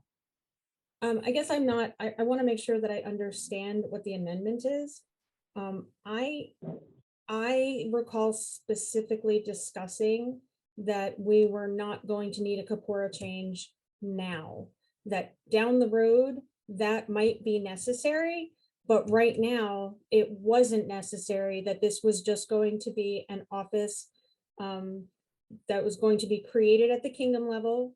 There was going to be a work group to discuss the creation of the society, the game side DEI officer, and that, at some point in the future, once all of that was solidified, then there might be a decision to go and change corpora, but that was not what we were discussing or talking about approving today. Is my understanding correct, Charles? Yes, that is correct. The first step is let's get these offices created. Then let's work towards going through the Kapora amendment process. The first thing we have to do is get these offices created and standardized. Then we need to go and figure out how do we build an organization. Okay, so I think I think we're on the same page. We are 100%. Okay, so does the placing of the word mandatory, is that what makes it need the Kapora change? Because I thought the way that we didn't have to encounter that was to use the word encourage so that we weren't having to deal with a Kapora change right now, that these things could be implemented pretty much immediately without having to wait months for the Kapora change process. You yield the floor. Well, that was a question. Okay. Oh, yeah. Mr. Chair, I believe just the president really is- quickly, by consensus, can we drop Sturgis and consider this informally for just a minute so that we can talk back and forth? Is there any opposition to pulling out of Sturgis and considering this informally for a second? Great. All right, John, let's go ahead. Just chat. Your mic does John, have you're to on be mute. And I was prepped too. I raised my hand properly and still. Okay, this is all, this is nothing the board says today. And I agree, remove the mandatory. That's for a later discussion on how Charles decides to implement this and what needs to be done. The board cannot approve any change to Kapora. That doesn't make a difference what motion you make now. That all depends on what languages come up, how it wants to be done. The discussion of whether it's mandatory or not comes up in whether or not you want to make it like a chatelain's office, or whether you want to make it a greater office mandatory for each kingdom. Those are questions farther down the line. Charles is building what he thinks need to be done to get to that process to make this become a reality. And there's going to be discussions on what Kapora, what the office is, how it's done. That's going to be all through this stuff. But we need to understand that at some point, Kapora changes to make this an actual kingdom office with an actual definition, just like the chatelaine, just like other non-essential offices will have to be in Kapora. You cannot evade that. You cannot have a corporate or a society officer mandate the description of kingdom offices. That's not our process. But we have to understand that ultimately how it is defined, it has to be added to Kapora, because that is how every available across the society kingdom offices are done. Now, there may come a time in the process that Charles may want to start off of creating, and we don't know this yet, right? Because he hasn't done his work group. He hasn't built everything. He may decide to have the society DEI office created and then work under that to work out however deputy status. But that's all part of all of this. I think if we get stuck on something that the board cannot decide on, in fact, the language has not even been built, we need to just move on and say that this process, which Pug said, is very good. Just, if it bothers people, remove mandated, because actually that mandated word in what your approval has nothing to do with the Kapora change, because that will override everything, if there is one, that this directive approves. It really will. And that'll depend, a lot of this will depend on what Charles wants. Charles is at the beginning to put all this together. So we're stuck on something that's we can argue about later. I think we need to move forward on this as soon as possible. Yeah, give him control. Let me throw something out here that can potentially slice this Gordian knot in half so we can all move on and enjoy a nice bathroom break, because I know we need it. All right. Why don't we just start over from the beginning? Pug, withdraw your motion and restart, put a motion out there that is the same as it was before, but the section that had to do with the potential Kingdom DEI officers, we just say collaborate with the Society Seneschal and existing Kingdom DEI officers to understand the current roles and responsibilities and explore the potential creation of key Kingdom DEI officers. That way we can hit all of what Charles has requested, but not grind everything to a halt with a corporal review. Would that work for everybody? And feel free to just chime in. Y'all, chat. We're considering informally. It's okay to say something now. All good with that? That would certainly answer my question, as it seemed to presuppose an outcome. So yeah, I'm good with that. Great. All right, Charles, you good with that? Fantastic. Leslie, did you have something that you need to bring up?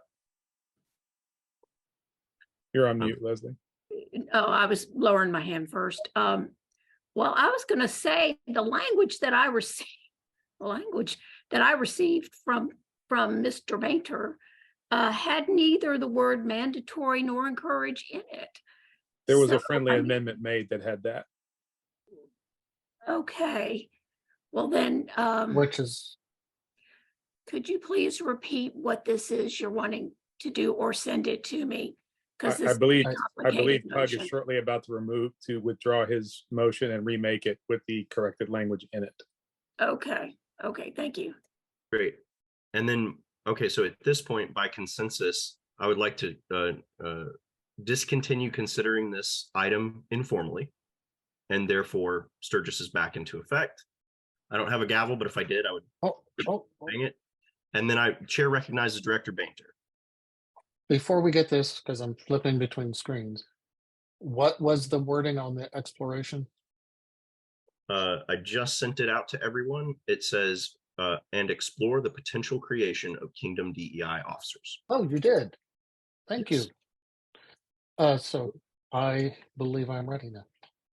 You have the floor, sir. I would withdraw my original motion with regards to the first ask by the DEI officer. Per Sturgis, that's your right. So that motion is completely withdrawn, and that clears all of the administrative back and forth that we had on it. Pug, you still have the floor. Before I make my motion, Director Falcon, did you have anything?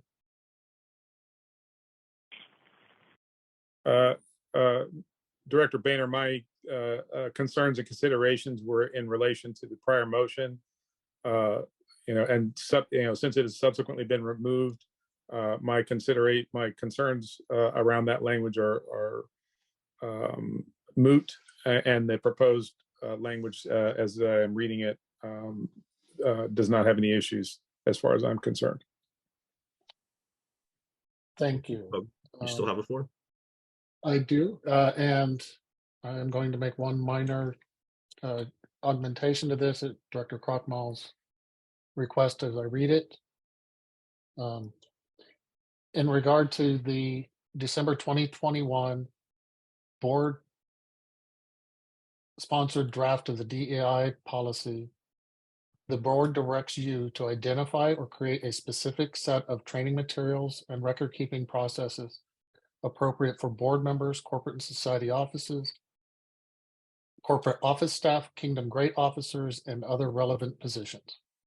Collaborate with the Society Seneschal and existing Kingdom DEI officers to understand the current roles and responsibilities and explore the potential creation of Kingdom DEI officers.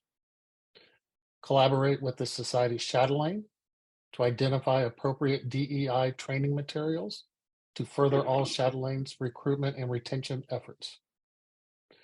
Collaborate with appropriate officers to develop through directed research and community outreach to create a site accessibility repository. Form a work group to investigate the potential creation of a Society DEI officer and the roles and responsibilities associated with the position.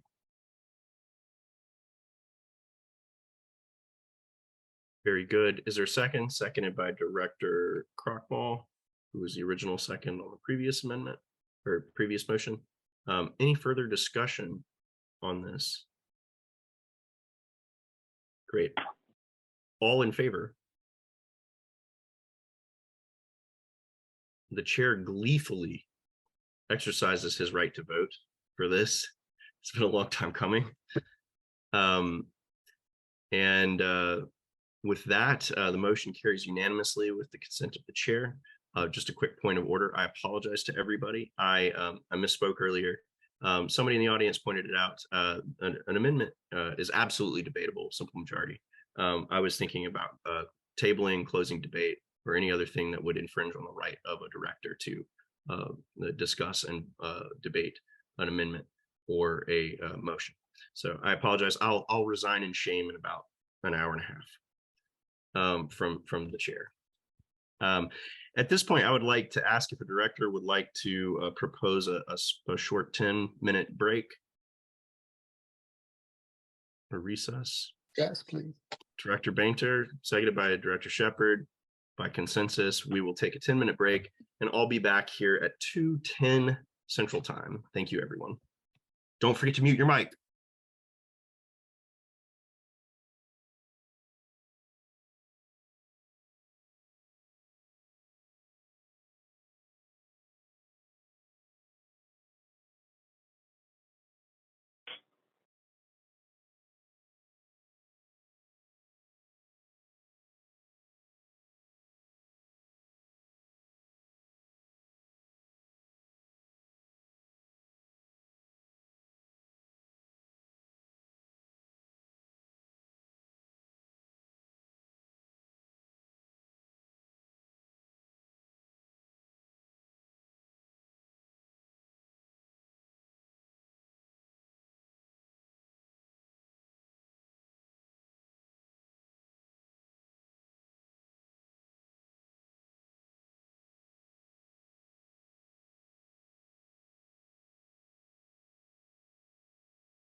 All right, it is Tuesday. The recess is now officially done, and we will get started back. Just a reminder of where we are. We're in section 6 reports, and we're discussing the society DEI officers reports. He had 3 things that require us to act, the board to act. We just accepted his proposal and made a motion, which was passed with flying colors. Next up, we need to discuss and possibly approve the request for proposal to contract a DEI consultant per our strategic framework that we published last quarterly meeting. And finally, we will need to discuss and possibly take action on changing the name of the office from DEI to DEIB, which I think is going to be awesome. So would any of the directors like the floor? Director Bainter. Thank you. I'm hoping that I get the wording on this one a little more clear and concise, given the freshness of it and the specific nature. I move that in alignment with the January 2023 Strategic DEI Initiative, the board directs you to finalize and gather appropriate procurement documents to acquire a strategy consultant to perform a DEI assessment of the organization. And I yield. So moved. Just a reminder, everybody, mute your mics just in case you got a hot mic. Is there a second for that? Seconded by Director Crockmall. I'll get you next time, Director Shepard. Sorry. I see that we have a request for proposal that was sent out this morning. I want to ask, did you guys have a chance to review that? If not, we can direct our officer to per that motion will effectively be ceding the editing rights to him, and he can send that out at his leisure. Or we could also just approve that RFP directly if everybody's had a chance to see it. I just wanted to check with everybody. Director Bainter. Given the timeliness of the request, I think we should wait and have commentary before sending out the RFP.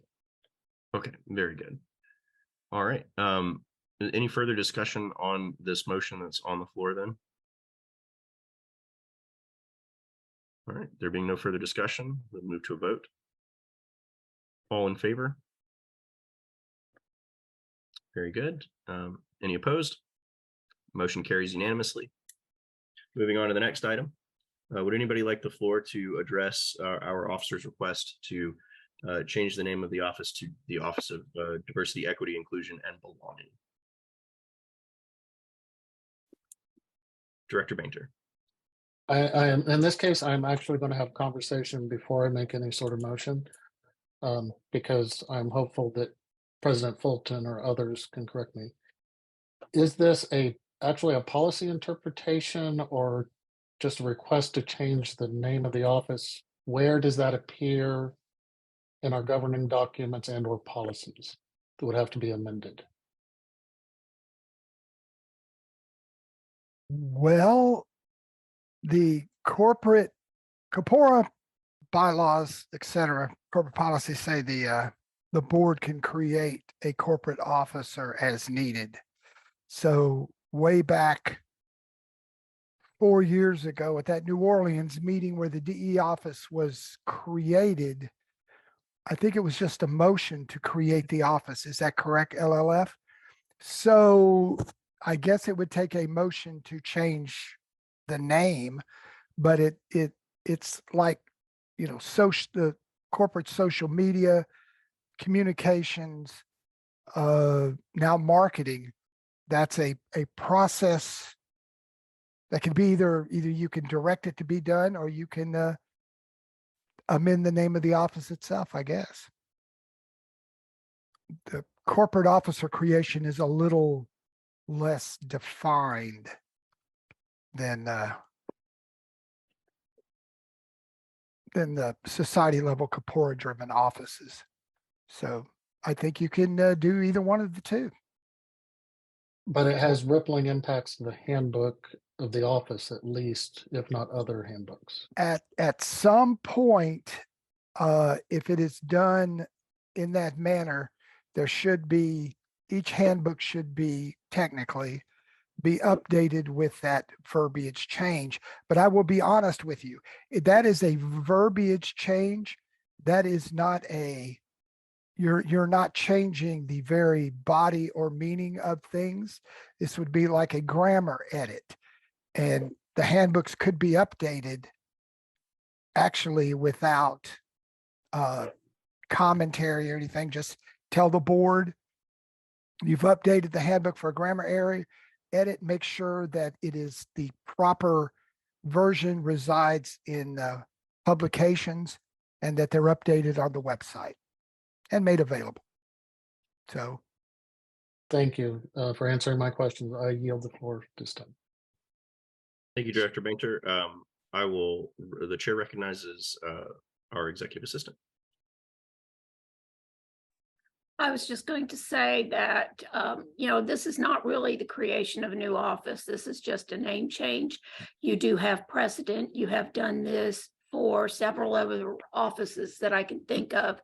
The most recent being the IT officer. And that was like within the last 4 years or so. So I don't think that commentary or anything is necessary for this. Very good. Thank you, Leslie. I'll throw this out here. I'll recognize, the chair recognizes himself. If you wanted to, you could just simply make a restored main motion to amend the creation action to say we create the Office of Diversity, Equity, Inclusion, and Belonging as opposed to DEI. That would be one way to do it mechanistically through Sturgis. Simple majority vote. I yield, and the chair recognizes Director Fisher. Thank you. I agree with LLF. I'm not certain we want to amend the creation even of the motion that created the office. I think we may just want to accept a revision to the name. We may want to just accept an amendment to the name of the office, not an amendment to the motion that created the office. Yeah. I yield. Very good. At this point, then I'll ask for a motion, or do we just want to accept this by consensus? Can't accept it by consensus. Got to be a motion. Somebody jump in here. Somebody get the floor. I can't do it. Director Fowl. So moved, Mr. Chair. All right. Seconded by Director Shepherd. I see you. All right. Any further discussion? Man, I'll recognize myself real quickly. I just think adding belonging is the bee's knees. I'm really excited about it. I've been kind of arguing for this for a little while, and I'm so glad that you made that recommendation, Charles. All right, very good. Then we'll move to a vote. All in favor? Any opposed? Motion carries unanimously. Thank you, Chuck. I believe that's it. Charles. Thank you, Charles. I believe that's it. And that brings us on to 6B, Vice President of Operations, Society Seneschal. Liz, take it away. Thank you, Mr. Chairman. Here's my report. This quarter, there are, action items were already covered in other sections. I have no policy interpretations, no new policies. Commendations, I have a few of those. The right page here.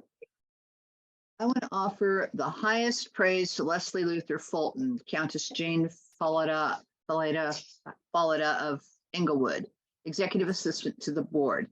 Leslie not only takes it on herself to answer emails to the board's comments address, but she has helped me tremendously in composing and editing emails that were mine to answer. She's fabulous. I also want to mention my two stellar deputies, Stacy Hall, Mistress Gwendolyn Nee Hallahan, and Becky Littlefield, Mistress Eleanor Windover. That name is easier. Between the two of them, they're managing to educate me on easier, clearer ways to use technology to organize my board reports, as well as being available as listening ears for some of the inevitable frustrations that come with this job. Finally, I want to mention two citizens of Locock who stepped in to help the kingdom when needed. Kellyanne Anderson, Countess Beatrice, who was the previous kingdom seneschal and had stepped down and stepped back in again briefly, and Andrew Ross Gowan, Baron Gilchrist. I know the kingdom appreciates their willingness to assist, as do I. From the kingdom seneschals, I have the following commendations. On Stiora, I would like to give thanks to Mistress Sima for serving as calendar deputy during this time of many changes. She has been a stalwart officer, always staying on top of the changes and doing it with kindness. From Atlantia, it has been a pleasure working with King Oberyn and Queen Anya. This is their first time reigning, so they have lots of questions, but their questions have forced me to keep on my toes and have made me a better kingdom seneschal. From Caid, a big round of applause to Sir Tiberius for the work he did in this office and his support of my tenure. He is a bedrock in the kingdom. From the East, I'd like to thank the local seneschals of the East for their steadfast support of their local members. They have been integral in managing a lot of opinions through the last quarter and have done a stellar job communicating back to me. I owe them a debt of gratitude as I worked through a series of disabling conditions which made the use of a computer hard over the last 2 months. And North Shield. I do want to commend Rothy Barnier, modernly known as Reed Wooldridge, seneschal of the barony of Windhaven. He is stepping down after this reporting cycle and has done an excellent job in his tenure. He is a sure, constant dependability, which in our position is always a great asset. He is a great asset to our kingdom. Travel. I attended the board meet and greet at the Mid-Realms Candlemas event in February, along with 3 of the directors. I also attended Gulf Wars, which I have to say was much more like I had imagined being society seneschal at a large inter-kingdom event would be like, a large inter-kingdom war would be like, than the ones I attended last year. Not necessarily a great thing, but it was a great war. In the upcoming quarter, I'll be venturing to the Mid-Realm yet again to attend the knighting of one of my husband's squires, and I expect to be at War of the Lilies and probably Warriors and Warlords in North Shield, as well as Calentier's Crown Tourney at a minimum. Pennsic is on the horizon, and I'm considering whether one of the large autumn wars would be logistically feasible for me. My publishable summary. Several large events occurred during the first quarter of the year in various kingdoms, including the return of the Burka market in the East, several 12th night coronations, and Gulf Wars with the King's Arrow Ranch site under new and enthusiastic ownership. Also, Atenveld held an event, War of the Phoenix, in early February, which is reported to have been a success. Attendance at such events seems to be exceeding expectations and certainly exceeding events last winter, assuming those events in early 2022 were able to be held at all. This winter happily did not see a large COVID surge such as last winter brought. All remaining variances for COVID restrictions were allowed to expire March 1st. Of course, if that situation were to change, they would be re-examined. As most of the SCA seems to have returned to near normal after the long period of lessened activity, it's worth mentioning, and this has been mentioned before in this meeting, that variances to kingdom laws or society rules and policies, which were unfortunately quite common as we coped with the extraordinary circumstances of the last few years, are once again something that should be relatively rare. Variances are for unavoidable extraordinary circumstances. The classic example is a natural disaster rendering a crown or coronation site unusable and requiring a last-minute change of date or venue, and should not be requested when other solutions to a problem can be found. If a kingdom law is not serving the kingdom well, the crown and kingdom officers should consider changing the law. The New Society Chatelaine and New Society Youth Activities Officer have both geared up for activity this quarter. Kingdom Chatelaines and Kingdom Youth Officers are highly encouraged to contact these society officers, whose job is largely to network and support the kingdoms in their recruiting and family-oriented endeavors. As the warm weather event season returns, I do feel the need to remind people that the SCA has expectations for behavior toward other participants and at events. Most of these can be found on the SCA.org website in a section titled Conduct and Behavior in the SCA. While there are a large number of documents linked there, they boil down to treating your fellow SCA participants with kindness and courtesy. We're all here to have fun and enjoy each other's company while sharing our interest in history. Be safe out there, maybe try something new, and take advantage of all the SCA has to offer. Mr. Chairman, that concludes my report. Thank you, Liz. Your report is accepted as presented. And we are moving on then to the next. Is there a Society Chatelaine report or no, because that's a vacant office currently? It is not a vacant office, Mr. Chair. The office was, the person had to step down rather suddenly. It was filled during this quarter, but only partway through the quarter. I will say that the new officer, Michelle Hayes, Jean-Marie La Verriere of Onstiora, has taken off great guns. She attempted to submit a report to me, but had technological issues that we just finally decided, since I had told her she didn't have to submit a report, let it go this quarter. I will mention that she is involved in planning a Known World Chatelaines Summit at the very end of the year. It's going to be virtual, but it's going to be hosted by the Kingdom of Atenveldt. So she is beginning to work very enthusiastically on her job. Very good. Well, let her know that we said welcome to the team. Will do. Look forward to hearing from her soon. That brings us to the Society Youth Activities Officer. I don't think Michelle is present, so Liz, you want to take Yes. Michelle Santee, she goes by Mickey, another Michelle, but she uses the nickname Mickey. Amethyst de la Fontaine.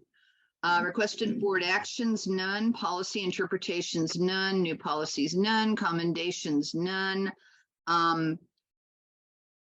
She has a very short publishable summary which states youth officers all over the society are meeting and discussing the needs of SCA families. We are compiling resources and information not only for youth officers but for parents and teens. This information will soon be available on the SCA website. I'm going to add that Mickey went to Gulf Wars and met with the Kingdom youth officers that were there. I got to attend one of those meetings, and again, enthusiastic, has a lot of good plans, and I'm delighted to welcome her aboard as well. This has been the first quarter. The board only appointed her, I think, in January. This has been the first quarter she's been able to work in that office as well. It's a new office, and I have a great deal of enthusiasm for how she's approaching it. Thank you. Very good. Thank you for presenting that, Liz. That brings us to Vice President of Corporate Operations, Louise. Thank you, everybody. This is the report for the first quarter of 2023 from the Office of Corporate Operations. And I am on, in addition to a new video conferencing, I'm on a new monitor setup. So why don't we just change everything all at once, which is about what my report is. Requested board actions, policy interpretations, and new policies, none. And for commendations, I would like to thank the other half of the SCA corporate office, Natalia, who, John, by the way, I can't pronounce her last name either, and she just kind of told me to leave it off. But Natalia, as our administrative assistant, QuickBooks whiz, and stock clerk, Talia wears many different hats and does a lot more behind the scenes than may be readily apparent. She has spent countless hours cross-checking and rebuilding reports and processes during our system migration, and over the past several months has collaborated with our background check processor to update and streamline our method for processing background checks. She really took the initiative on this project, and it's already proving to be a huge improvement with some hiccups but I think it's going to be a much more streamlined and secure thing for everybody. And that is all Talia. So I'd like to thank her, and I would like to thank everybody for their support and patience during this wild quarter. So this quarter saw the SCA corporate office through some exciting changes, despite some remarkable challenges. All in all, we were without an online membership system for the majority of January and the first week of February, during which time we processed nearly $13,000 in memberships and subscription renewals manually. And as many of you know, and as John mentioned, we also had some weather that was unprecedented, and we were without power and internet. So I know a lot of emails and inquiries were delayed by this, and we regret it and apologize. But we are back on track. In spite of this, the long-awaited transition to the new CRM system was successfully completed, and the updated member portal went live on February 8th. Since that time, we have been working through various issues to be expected from any major systems change or data migration, as well as a few unexpected ones, given our unique needs as an organization. I'm happy to report that nearly all issues affecting member profiles and data have been resolved, and more features are in the works. We have the store open. We have membership cards, which I think I mentioned down below. And I don't have this in my report because it didn't happen during the last quarter, but I did find out this week that events are coming back, that Mizelle and Kenda have been working very hard on the back end. They are in demo mode, and we will be testing with a event in June in Atlantia. So that registration will be coming through soon, and we're looking forward to having the events running through our new system as well. Obviously, if you have anything you're having a problem with, please contact membership or help desk, and we are taking your feedback to heart, and we are collecting it and acting on them as fast as possible. If you've renewed your membership during the past quarter and elected to receive a paper membership card, keep an eye on your mailbox. In-office production of paper cards was temporarily paused during the system changeover, but all cards from the past quarter through mid-April have gone out via USPS this past week and will continue to be mailed out regularly during this time. And I know they're already arriving.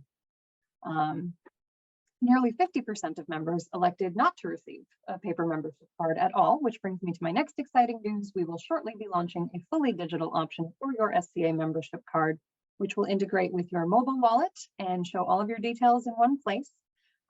These proof of membership details will, of course, continue to be accessible through the membership portal. We understand that process is clunky. It was never meant to be permanent. We're having the digital card will be coming soon, and I think that'll be very exciting.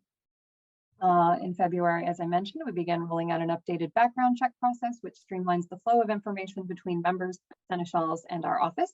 Additionally, all members applying for a background check are now able to input their own information via a secure link-based system, which will reduce duplication of efforts and reduce the number of touches on personally identifiable data as it moves through the system.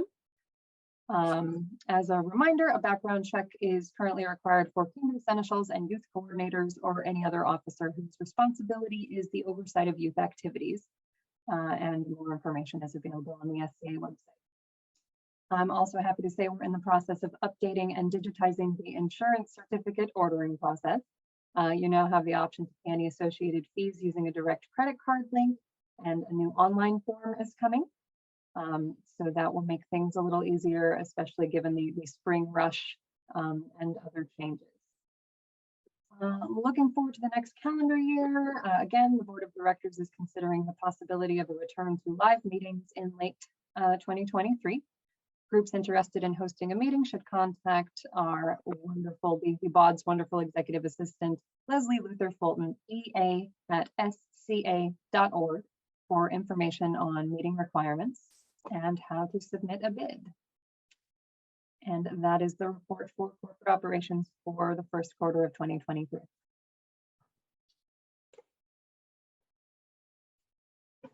Questions, comments, accolades? Thank you so much. I don't think that there were any requested actions, so we accept the report. Thank you so much. And that brings us to the publications manager. Yes, I will be handling, I believe, unless Darcy has made it, I think I will be handling all publications reports for this quarter. Very good. Take it away. What follows is the publications manager report for the first quarter of 2023. Gloria Woodard, known in the SCA as Honor of Westermel. No board actions, policy interpretations, or policies. Commendations. Most sincere thanks to Charles Alderson, Master Aldred von Letzen aus Folsheim, archivist, and Travis Schenk, our new archivist-elect, Lord Ramon de Javier, for their hard work and cooperation in making arrangements for the relocation of the publication archives. The long-anticipated move has been scheduled for the first week in April 2023. Well, that is in the past, and it did happen. Additionally, I would like to thank Charles for his long and distinguished tenure as the archivist for our society. He has worked tirelessly to store and maintain the considerable archives which encapsulate the history of our society.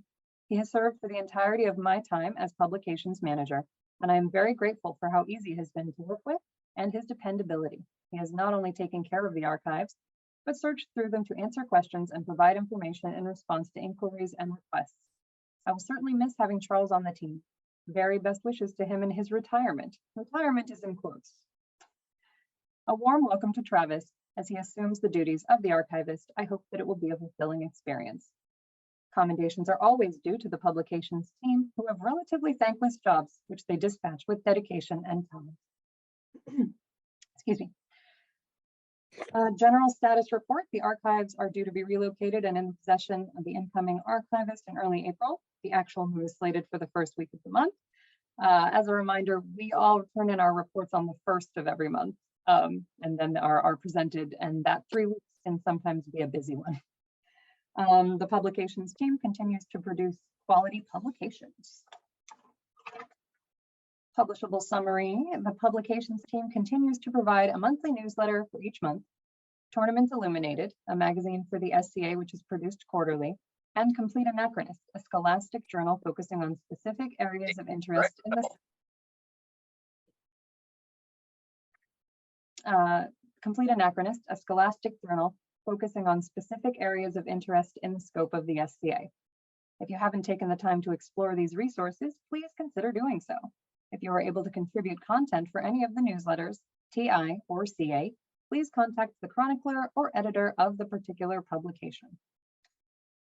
And also no travel. So that is the publications manager report. I'm not sure if it needs to be accepted or.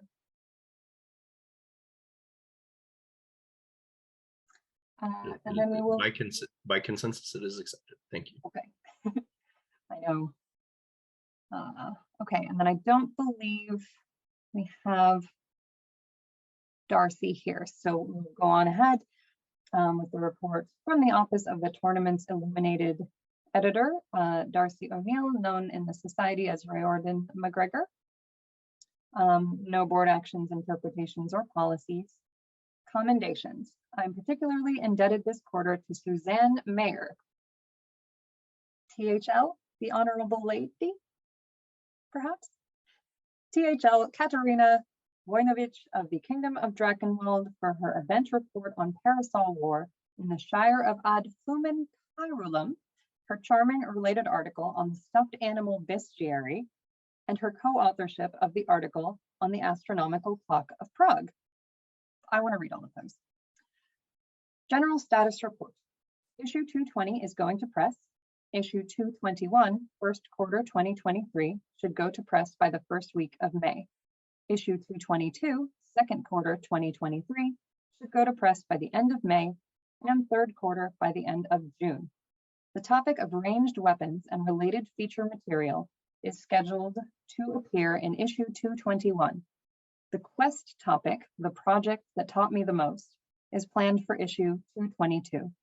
Submissions to or questions about quest topics are welcome and should be sent to the editor at tieditor@sca.org.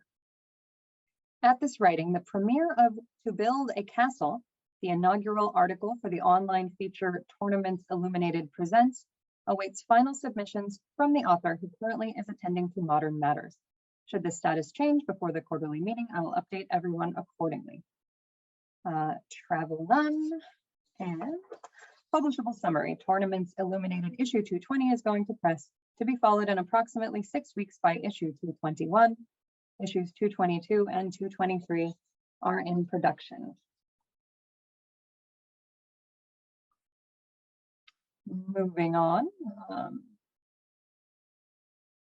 Got it. Okay, moving on. The complete anachronist report from Ellen Rawson, known in the Society as Ariel of Lindisfarne, our complete anachronist editor. This is the first quarter 2023 report for the complete anachronist. No board actions, interpretations, or new policies. Commendations.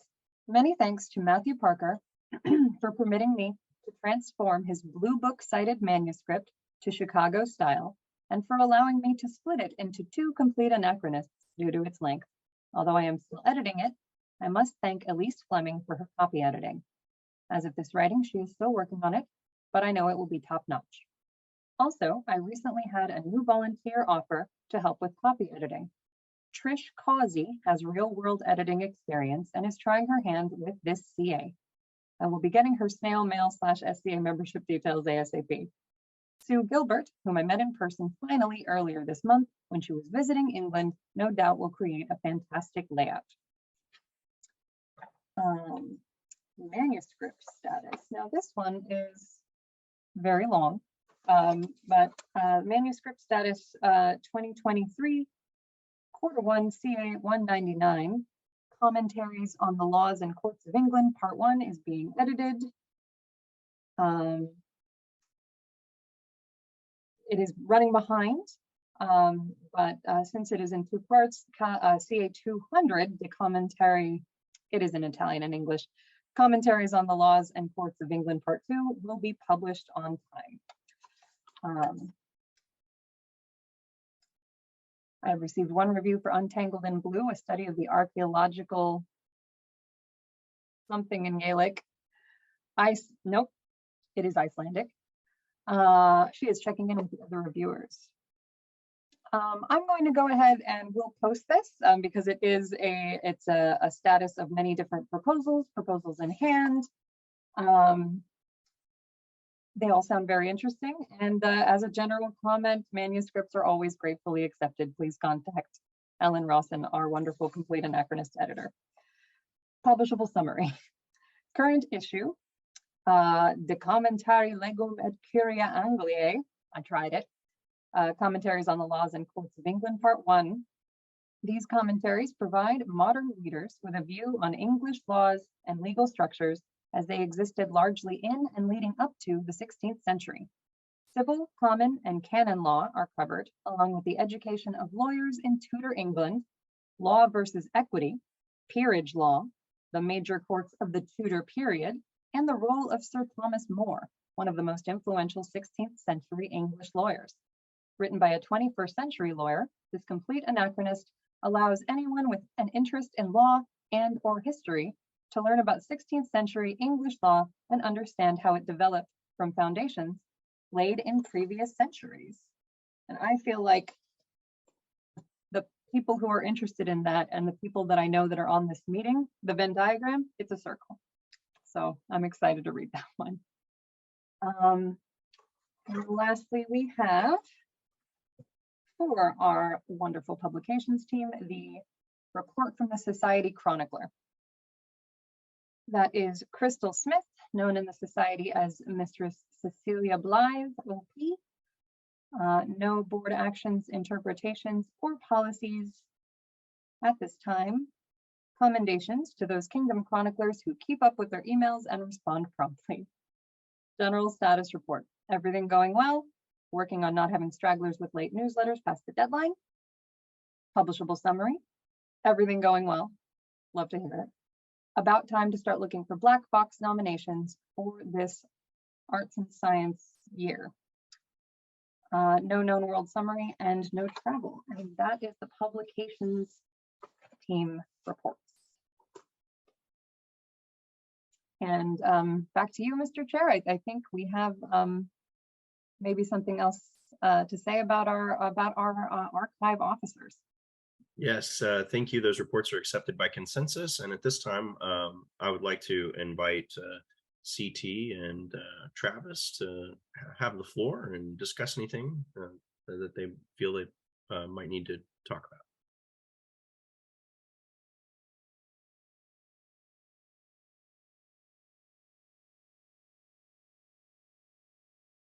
I am unmuted. A true surprise. After 20 some odd years, it will be very interesting to not have to worry about my children. Travis gets to worry about my children. It's been fun.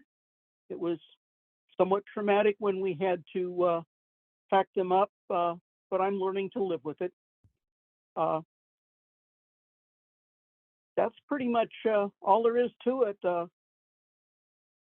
I can blame having taken this office solely on the fact that I made I scanned photocopies of Andrew of Riga's SCA photos, and he liked what I did and twisted my arm, and suddenly I became an archivist. Anyway, thank you for the trip. On to you, Travis. Thank you, CT, for the work that you've done for the archive. There's a lot to build on, and hopefully we can start to make the archive more accessible in new ways. It's going to take us a little bit to decompress the archive because we the past 50 plus years of history and put it into less boxes and then move it 3 states across the country. And so as such, we'll start to take requests for archival things slowly, and hopefully we'll get back up and running so that we can be your memory and help you know exactly when that event happened and who was the king at the time. Thank you very much for your support of the archives.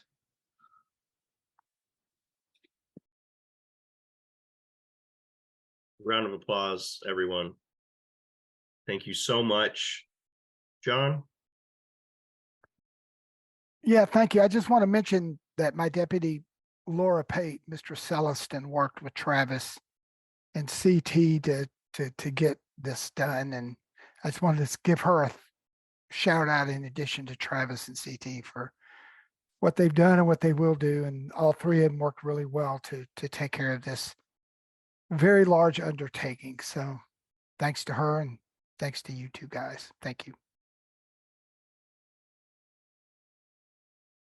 Yes. Thanks also to Celestin / Laura. Absolutely. All right. I believe that brings us to Society Treasurer, Carolyn, who is not here. I believe John might have something to say about that. But where is Carolyn, John? Carolyn is currently in Japan. Damn her. Thank you. Will that report be read by you, John, then? Oh, I'm sorry. I thought perhaps her ombudsman would read that. But okay. I can arrange, if you give me a second, I can do it. If you want to move on to the next one, or the ombudsman could do that. Sure. Let's go ahead and switch to Bonnie, and then we'll do the treasurer after that. And I'll be happy to read that report. Bonnie, go ahead with your report. Okay. To our esteemed directors of the society, I send greetings. This report contains activity from the first quarter of 2023. I have 2 requested board actions. One is to approve the rewritten financial policy of Atlantia. We had some verbiage that we need to change. I think we've got that corrected now.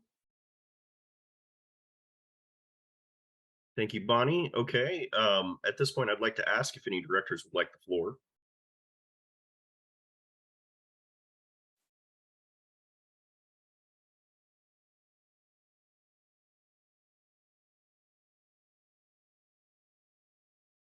Director Crockmall. Mr. Chairman, I ask that we approve the Kingdom of Atlantia financial policy as requested by the Society Exchequer. Very good. Is there a second? Seconded by Director Falcon. Any discussion? There being no discussion, we'll move to a vote. All in favor? Any opposed? That motion and that policy carries unanimously. Bonnie, back to you. Thank you very much. I better move my screen. The second one, I ask that you approve the Kingdom of North Shield's PayPal policy. Would anyone like the floor? Don't jump up all at once now. Director Crockmall. Mr. Chairman, I ask that we approve the Kingdom of North Shield PayPal policy as requested by the Society Exchequer. Very good. Seconded by Director Fisher. Is there any discussion? Man, we're not going to have any scintillating discussion on financial policy. I'm shocked. We'll go to a vote. All in favor? Any opposed? Motion carries. Bonnie, back to you. Thank you very much. I have no policy interpretations. It's really not a new policy. Just wanted to report that the new neon registration system is progressing. And yes, we're a little behind the 8 ball, but we've had several other things we had to do first. So it's coming, guys. Be patient with us. Accommodations, many thanks to Judy Griffin, Mistress Judith. Judy does the Gulf Wars registration. She switched gears from SCA registration system 1 back to PayPal and did an excellent job. Her team were able to invoice over 2,700 folks to come to that war. So they did a wonderful job, and I just wanted to thank them very much. I want to thank Petra Hall. She's outgoing Exchequer of Eldemere. She has just recently stepped down. She's been helping Carolyn, the corporate treasurer, and John so that the SCA can become a registered nonprofit in Canada. So this is a great big step for that. And so thank you, Petra. You've been amazing. Brandon Barnowski, hope I'm not butchering his name, outgoing Exchequer of Ethelmart. He extended through COVID and is now training his replacement. Stacy Bieberstein, she's outgoing Kingdom Exchequer of Avacall, and she also extended several times, and she's now training her replacement. Carrie Henderson, Meridia's just stepped down. Meridia's is in good hands with Debbie Chandler. So I'd like to thank them both. I'd like to thank Sam Davis from IT. Sam made it possible for us to use nms@sca.org or nmr@sca.org. These are 2 emails that we send our report, NMR non-member reports to, and we were missing some because we had a title change, and so they made it very clear so all those reports can come in. I'd like to thank or welcome James Baker, the Honorable Lord Giacomo, to the team. James stepped up to be the Society NMR deputy, and I promise he will nag everybody. So get your NMR reports in on time. And this one's a little bit of a tearjerker. Don't have enough thank yous for Mistress Christine Hanundro, Mama Chris, as many of us call her. She taught me how to be an exchequer. She was the Kingdom Exchequer when I stepped up to be a local exchequer. She taught me how to be a Kingdom Exchequer. And Chris has served the Kingdom of Meridias, the Principality of Glenavon, the Kingdom of Glenavon, Gulf Wars, and Society NMR more than once. She is retiring, and she's just going to be the local exchequer for her local group tour honoree. So thank you, Mama Chris. Thank you for being my friend. Have no variances. General status work continues for the Neon event module. Ms. L is leading this team. Many kingdoms have completed their consolidated reports. Thank you. That it will help us get ready for our audit for this year.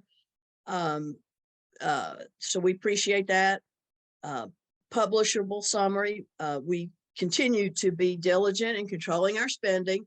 We are teaching kingdoms and groups how important budgets are, how to share the budget. So we want to be transparent. We want everyone to be aware of cost of events and wars and all that. We want everyone to know. We want everyone to understand that not-for-profit does not mean we cannot make a profit. We must make a profit to keep our doors open. So just everyone be mindful of that. I did attend Gulf Wars, and we were able to host a local Exchequer meet and greet. It was so wonderful to meet some of the Exchequers I have been working with for several years. I've never met in person. So that was a wonderful event. And this isn't in there, and it's even more personal than Chris's. Thank you. I lost my spouse the end of December, and we were together 33 years. And without the love and the support of all my friends in the SCA, I could not be still sitting here or still standing every day. Y'all all mean the world to me. I love you all. I hope to meet you soon in person. And thank you, thank you, thank you. Then that concludes my report, Mr. Chairman. Bonnie, your report is lovingly accepted, and we love you right back. So sorry for your loss.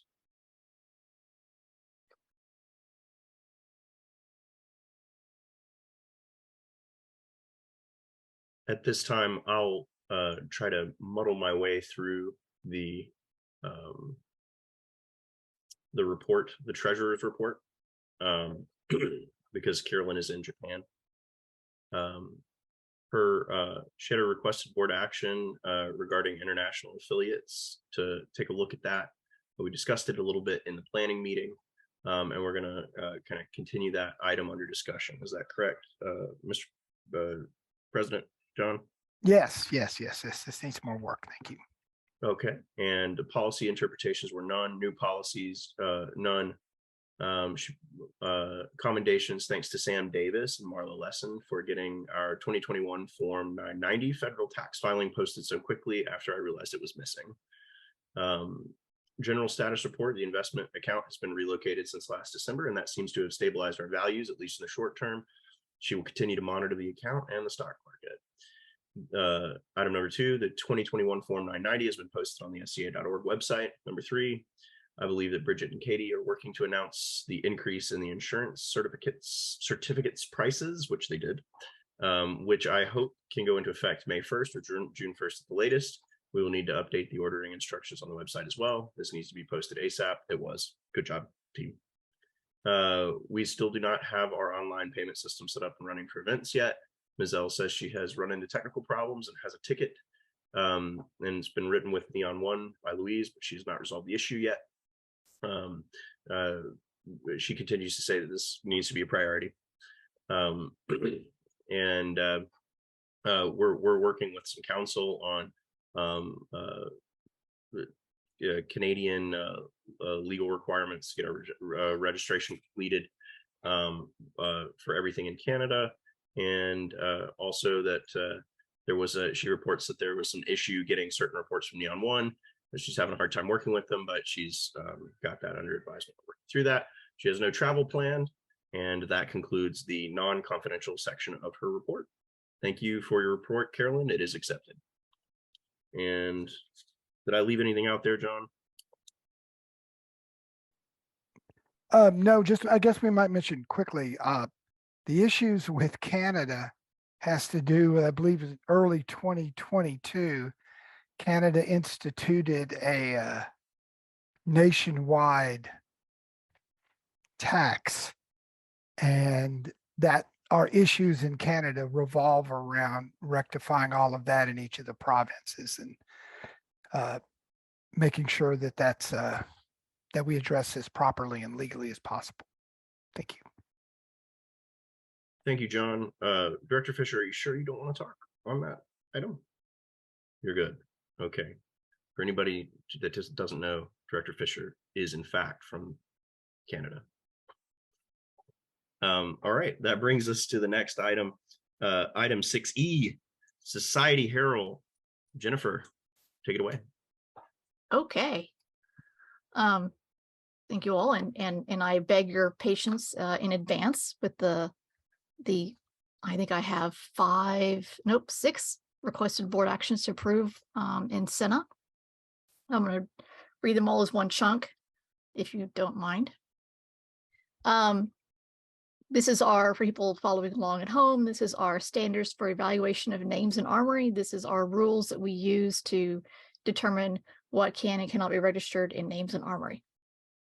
So point 1 is we are adding 2 examples to PNP 3C6. Actually, it's PN 3C6. I see it's a typo. Examples of personal name conflict checks. It's examples of the rule to illustrate how we handle articles and prepositions in a name. We are revising Senate PN 4D1, the non-SCA people protected from presumption, to clarify that when we look at if somebody is important enough to protect, like you can't be Henry Tudor, he's kind of important. We typically look at encyclopedia entries. So we wanted to clarify that we are not limiting this to English language encyclopedias, nor to print versions of encyclopedias. We are accepting, well-known other things. We were revising the NPN rule for branch name allowance to allow order names with a double locative to use at branch name based on period examples of order names. This allows us to register something like the Order of the Defenders of the Flame at Starkhaven recently. We're revising NPN 41, the non-SCA entities protected from presumption, to make it explicit that in addition to countries and towns and nations, that the names of indigenous tribes and other similar groups of people are also among the names that we protect from presumption. And again, another clarification in this section that encyclopedia entries do not have to be in English nor print. We are revising how we treat attested depictions of fantastical plants and animals. So attested means we find it in documentation of something, fantastical plants and animals, unicorns.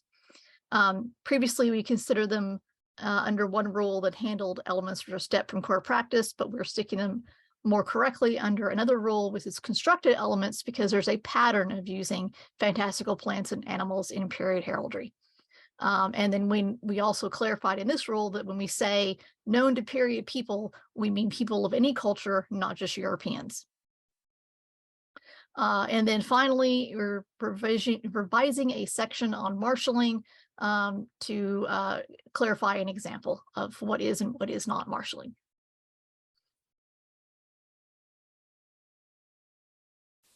And that's the end of my requested board actions. Thank you, Jennifer. Director Banter, then Director Fisher. I move that we accept the changes to the standards for evaluation of names in Armory as presented by Laurel.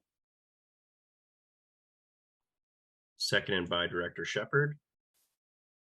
Any discussion on that item? All in favor? Any opposed? Great. Motion passes unanimously. Thank you.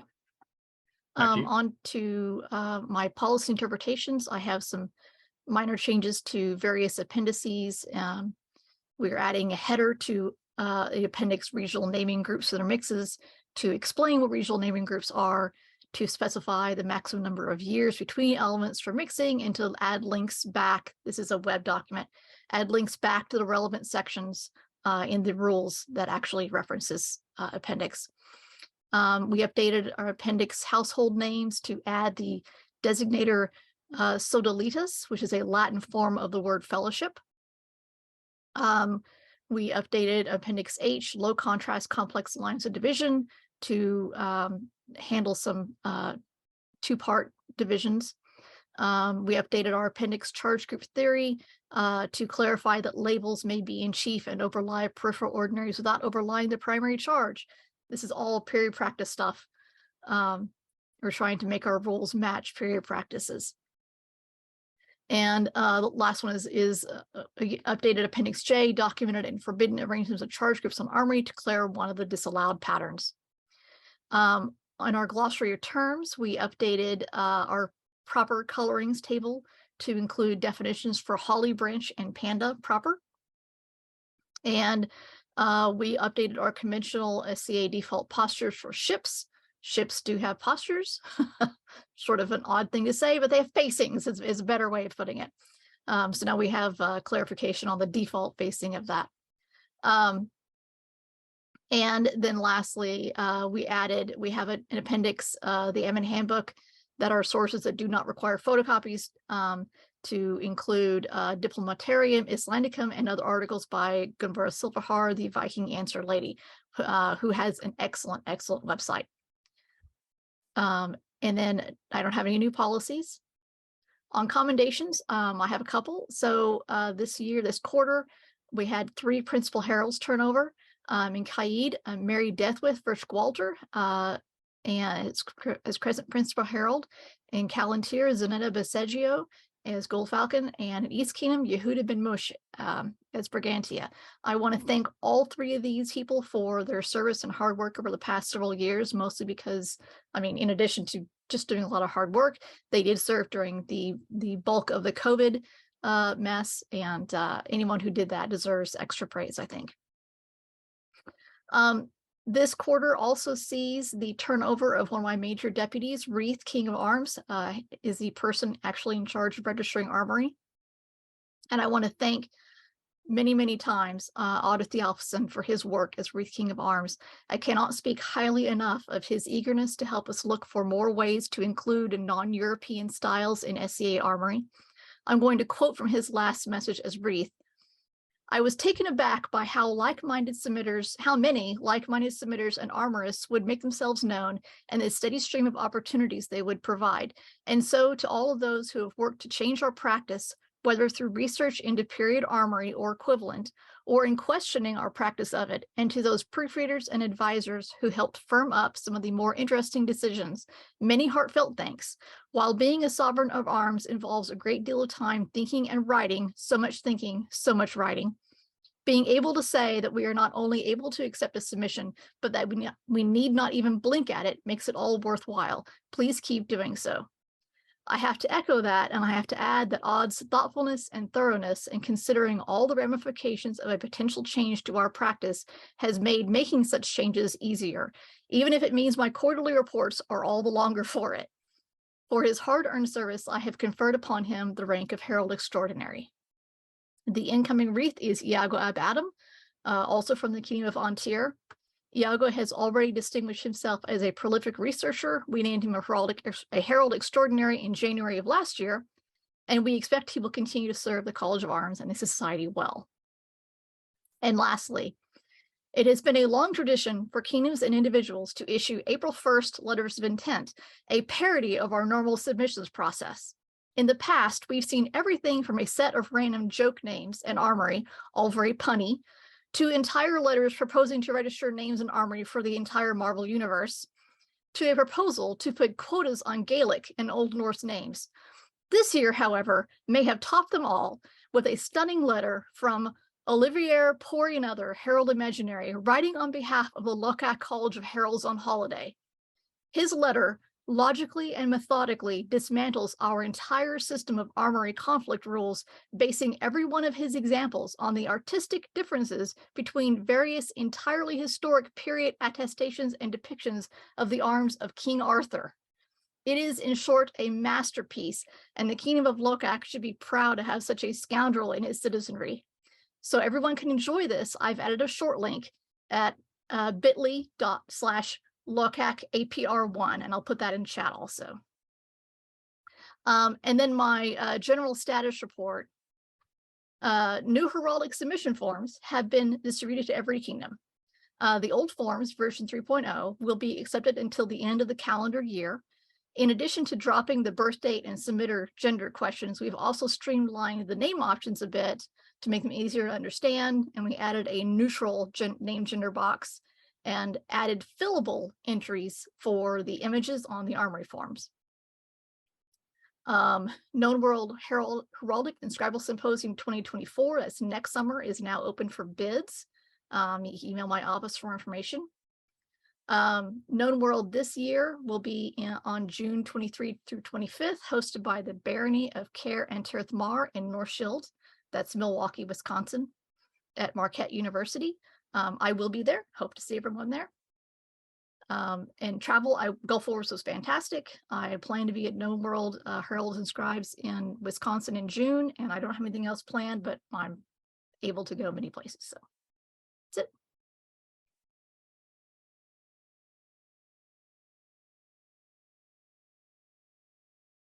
Thank you so much. At this point, we are moving on to the Society Marshal. Will that be? Yeah. Oh, I'm sorry. I didn't see your hand. Director Painter. To clarify the policy interpretations, we have to accept those. Yes. Oh, yeah, we have to. I'm sorry, I missed that. Thank you, Paul. Okay. Would anybody like the floor to make a motion? Director Painter. First, I move that we accept the changes to the Senate appendices as presented. Very good. Is there a second? Seconded by Director Fisher. And any discussion? There being no discussion, we can move to a vote. All in favor? Any opposed? Well, your lucky day. Your interpretation is upheld. All right. And with that, we'll move on. Thank you. Thank That's you. the first of three. Oh, that's the first. Okay. Sorry. Go ahead. Back to you. Yes, I move that we accept the changes to the glossary and terms as presented. Seconded by Director Shepard, who was much faster this time. Any discussion? All right, we'll go to a vote. All for? Any opposed? Motion carries. And finally, I move that we accept the changes to the administrative handbook appendices as presented. Very good. Seconded by Director Fisher. And any discussion? There being no discussion, we'll move to a vote. All in favor? Any opposed?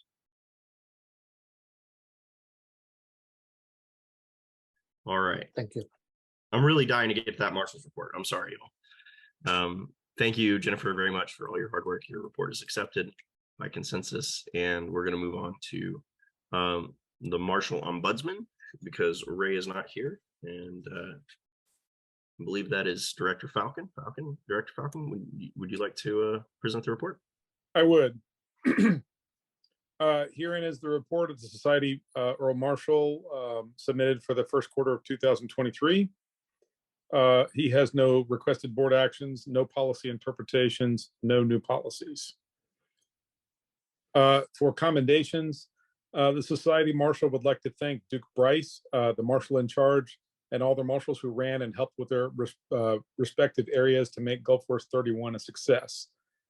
He would also like to thank those on the BOD, the President, and the Society Seneschal who took time out of their vacation to sit down and discuss current matters with anyone looking for more clarification. He would also like to thank Muriel Dubois, his special projects deputy, for making sure the paperwork for this office was handled smoothly as usual.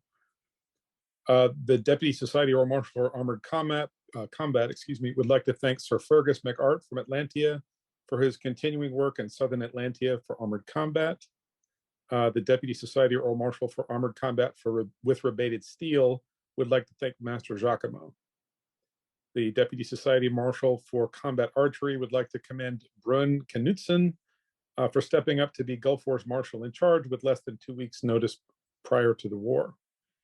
The Deputy Society Marshal for Equestrian would like to commend Lancer Catherine O'Boylan, also known as Madison Boylan, for her work with Ross Fecton Experimental Program. She has been instrumental in developing the rules in alignment with historical documents and teachings and creating a safe container in which to engage in this activity. Under her administration of this experimental program, we have had no accidents, incidents, or injury. She has now stepped down from administering this program due to life, which again shows her strength and commitment to make sure this program gets its best chance to succeed. The Deputy Society Marshal for Rapier Combat would like to commend Master Donald McDonald, the cut and thrust deputy, for working to help find definitions that will work for proposed changes being worked on. The Kingdom of Locock for a detailed request in correcting terminology and society rules to avoid potential legal issues. Their request will be acted on with interaction for the Deputy Society Marshal for Rapier, the Locock Kingdom Rapier Marshal, to get wording that will benefit Locock without causing issues elsewhere. The Deputy Society Marshal for Siege Weapons wishes to thank Snorri Smedson for a good covering at Gulf Wars for Siege. The Deputy Society Youth Combat Marshal would like to commend Baron Abelard of North Shield and high praise for Baroness Joie Corbet, whose boundless enthusiasm has really built attention and activities for youth combat, and also her son Yavin, who recently won His Majesty's Youth Combat Champion. And Anstiora, a brand new youth combat marshal, Havarth Canute from Greywood,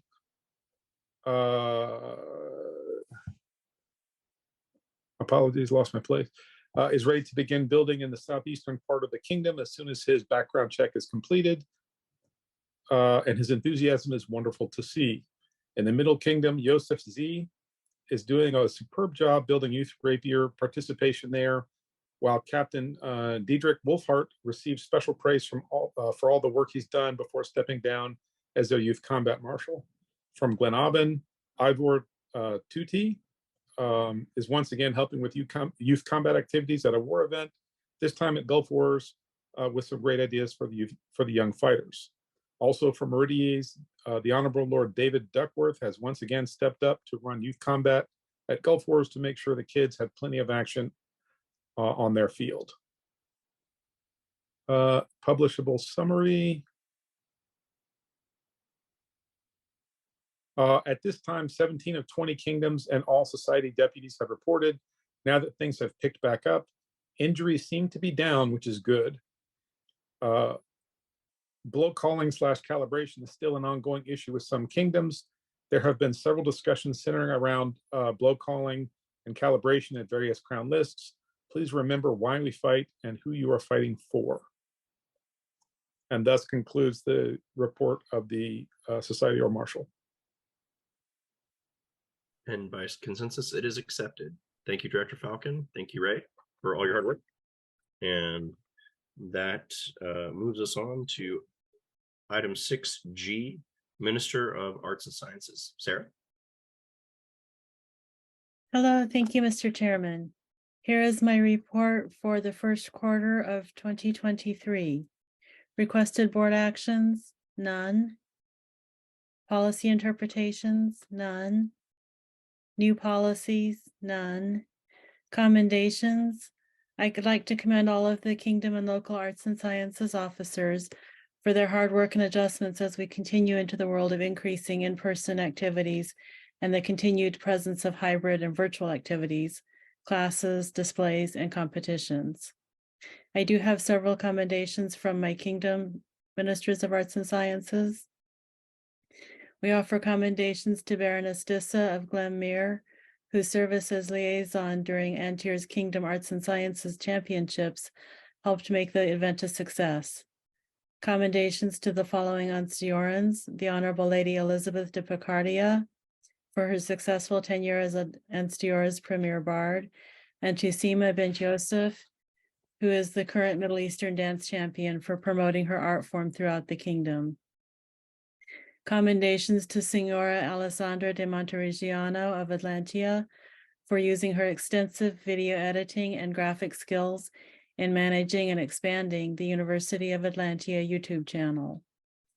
Commendations to Dame Deirdre Osavachan for her successful time as Kingdom Minister of Arts and Sciences for Atlantia. And commendations to the following gentles for their success in the Yule Arts Competition in Caid. Juliana Draper won baronial championship. Reginald de Holcombe won the brewing contest. And Maggie Shaw won the Throw the Theme Out the Window contest. Also to the winners of the Chivalry Tournament Arts Competition, Catherine of Hornchurch for winning baronial championship, Portia Oliver de Fournier for winning the cooking contest, Clotia Holcomb for winning the Throw the Theme Out the Window, and Fino Di Gio who won the breaded contest. Commendations to Mistress Elena Heighton for her successful tenure as Kingdom Ministers of Arts and Sciences for East Kingdom, which included the most difficult parts of the pandemic. Congratulations to Duchess Liliane Osonia, who won the Glenavon Prize Basket at Gulf Wars Arts and Sciences Warpoint competition with her egg tempera painting of the head of Venus based on Botticelli's Birth of Venus. Congratulations to Baroness Genevra Lucia de Namorosa for winning Lockhex Kingdom competition for the year by a large margin. Congratulations to Sue Yun for winning the Meritier's Champion at Gulf Wars with her Sweet Cherry and European Columbine, reproducing the illumination from Folio 28 of Mira Calligraphiae Monumenta project. Commendations to the Mid-Realm Court musicians who have been playing at numerous court events, working around shifting schedules and royal requests. Commendations to Duke Vladimir Radesco for his excellent service as pro tempore Kingdom Minister of Arts and Sciences for the Kingdom of North Shield. Congratulations to the Outlands Mistress Lydia of the Pines, who won Queen's Prize for her embroidery using threads dyed by hand with period dyes, and to Don Erich Giesler for winning King's Choice with the Farmhouse Cheddar Cheese. Commendations to the Honorable Lady Anne Elizabeth Morley for her service as Barony of Unser Hayden's baronial scribe, the Kingdom of the Outlands Backlog Scroll Deputy, and a fantastic teacher of calligraphy and illumination. Commendations to Maestra Ambra Michelli for completing a successful tenure as Kingdom Minister of Arts and Sciences for the Kingdom of Trimeris.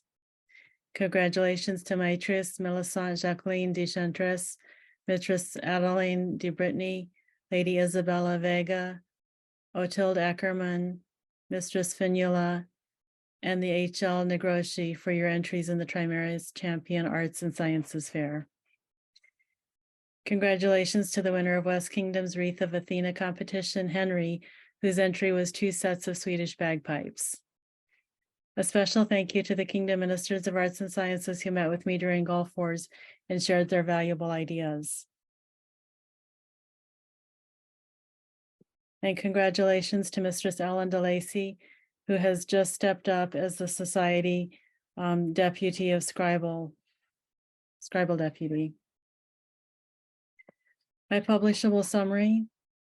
The Society for Creative Anachronism continues to fulfill its mission to research and recreate the arts and sciences of the pre-17th century world. The first quarter has seen an increase in in-person activities, including arts and sciences classes, workshops, several local and kingdom competitions. Some online and hybrid arts and sciences activities, including universities, displays, and classes have continued. Kingdom and local officers successfully continue to update ways in which we do arts and sciences activities, including working toward refreshing and reformatting traditional arts and sciences rubrics, competitions, activities, and displays. The Society Minister of Arts and Sciences has an official Facebook presence.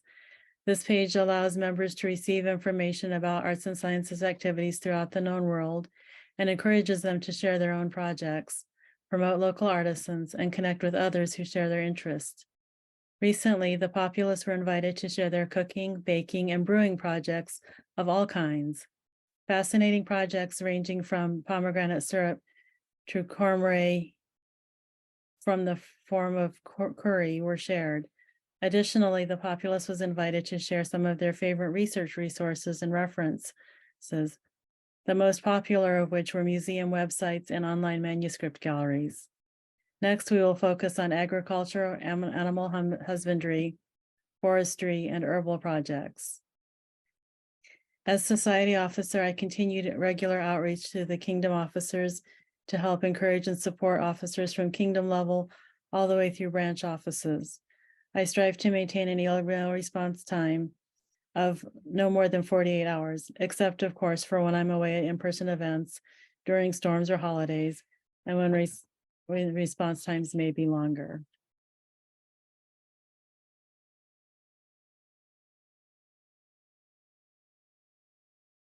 As far as travel, no travel expenses reported during this period. More out of kingdom travel is planned for 2023. I have a goal of 1 out of kingdom event per quarter this year. 3 have definite plan, 1 is yet to be determined.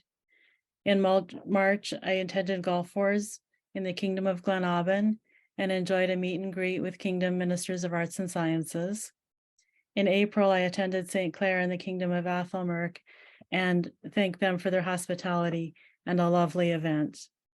For those of you who aren't familiar, that's, as far as I know, the known world's only all embroidery event, and it's done by a small shire in Pennsylvania.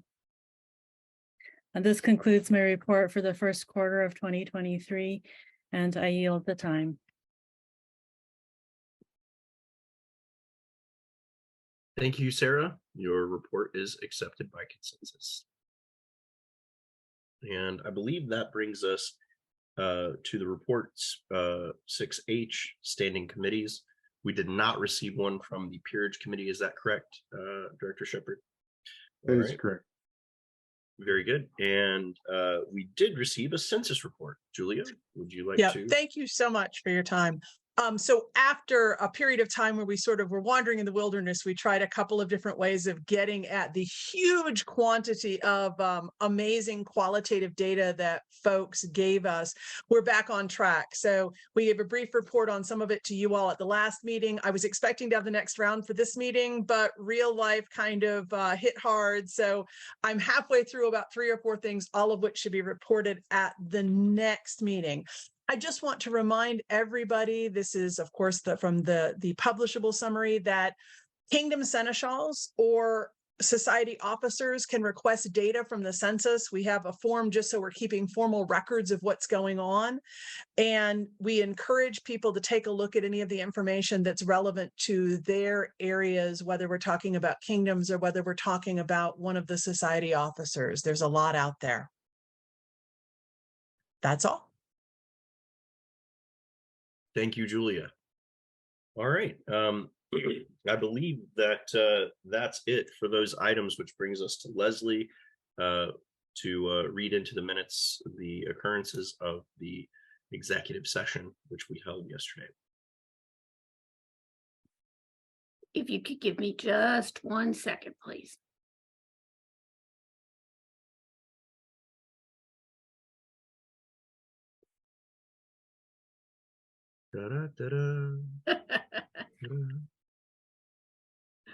Okay.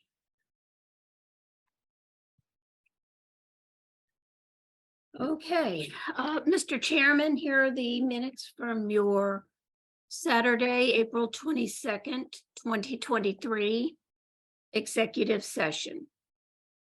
Kevin Cords, motion by Gabrielle Fisher to revoke the membership of and deny participation to Kevin Cords, effective immediately. Second by K.T. Shepherd, opposed none, motion carried.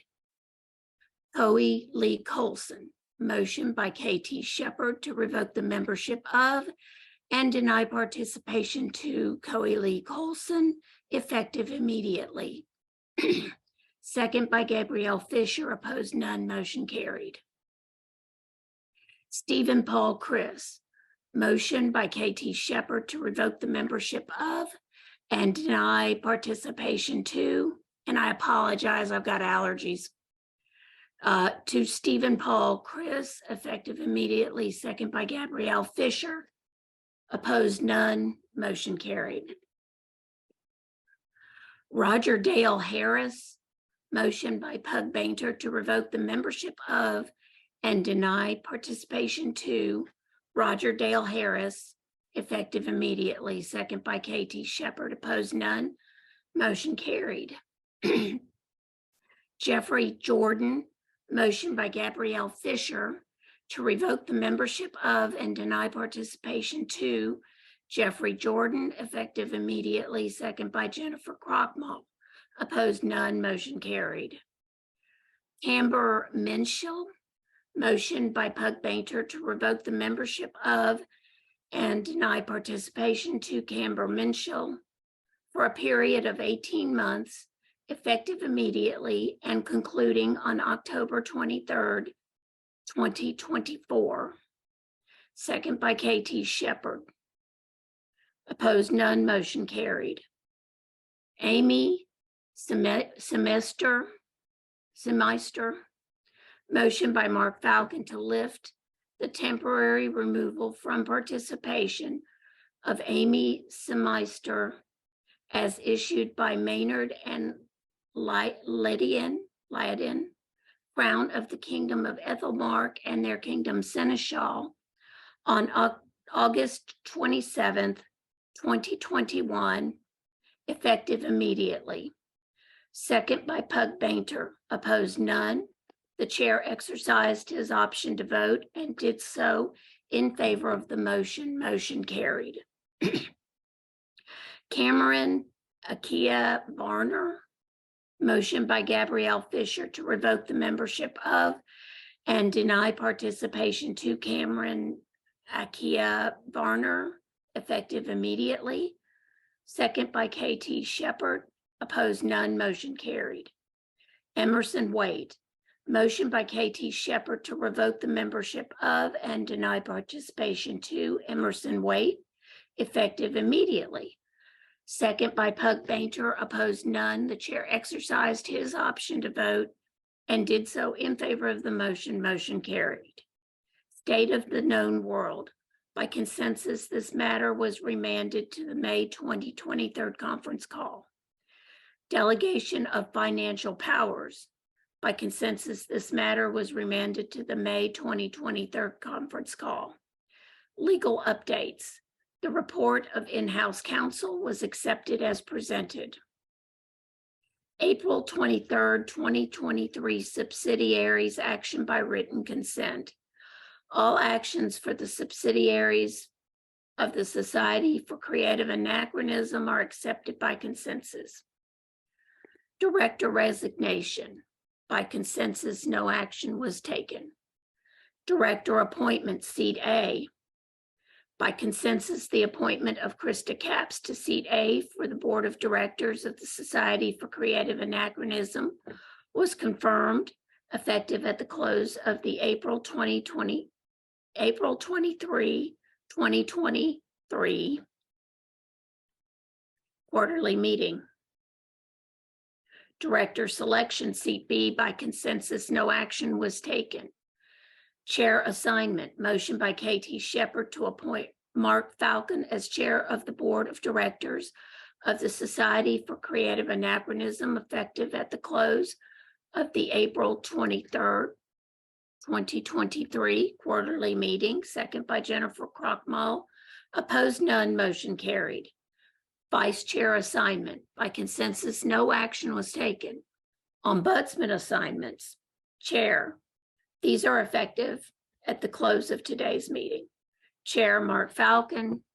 Ombudsman 4, President, Society Seneschal Corporate Office, Executive Assistant, Financial Officers, Financial Committee, and Census Committee.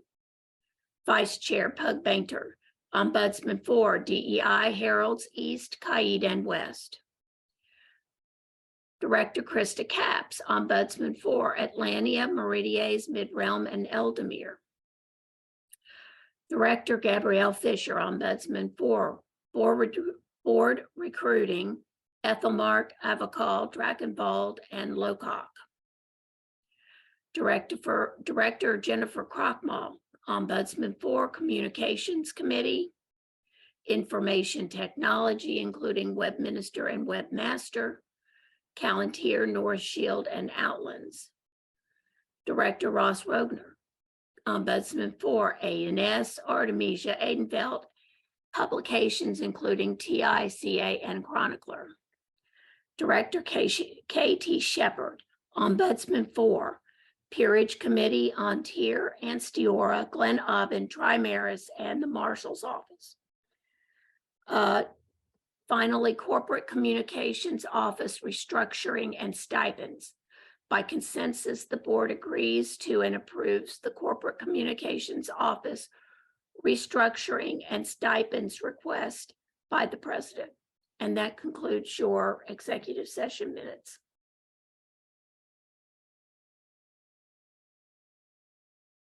I think I caught your cough.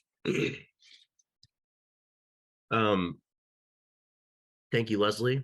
And that brings us to adjournment, where we will take a short break, probably 10 minutes, and then come back and do questions and answers with the audience. Is there anybody that would like the floor? Director Bainter? I move that we adjourn this meeting on April 23rd at 3:35 p.m. Central Time. Very good. Seconded by Director Shepherd. All in favor? All right. I'm going to gavel us out.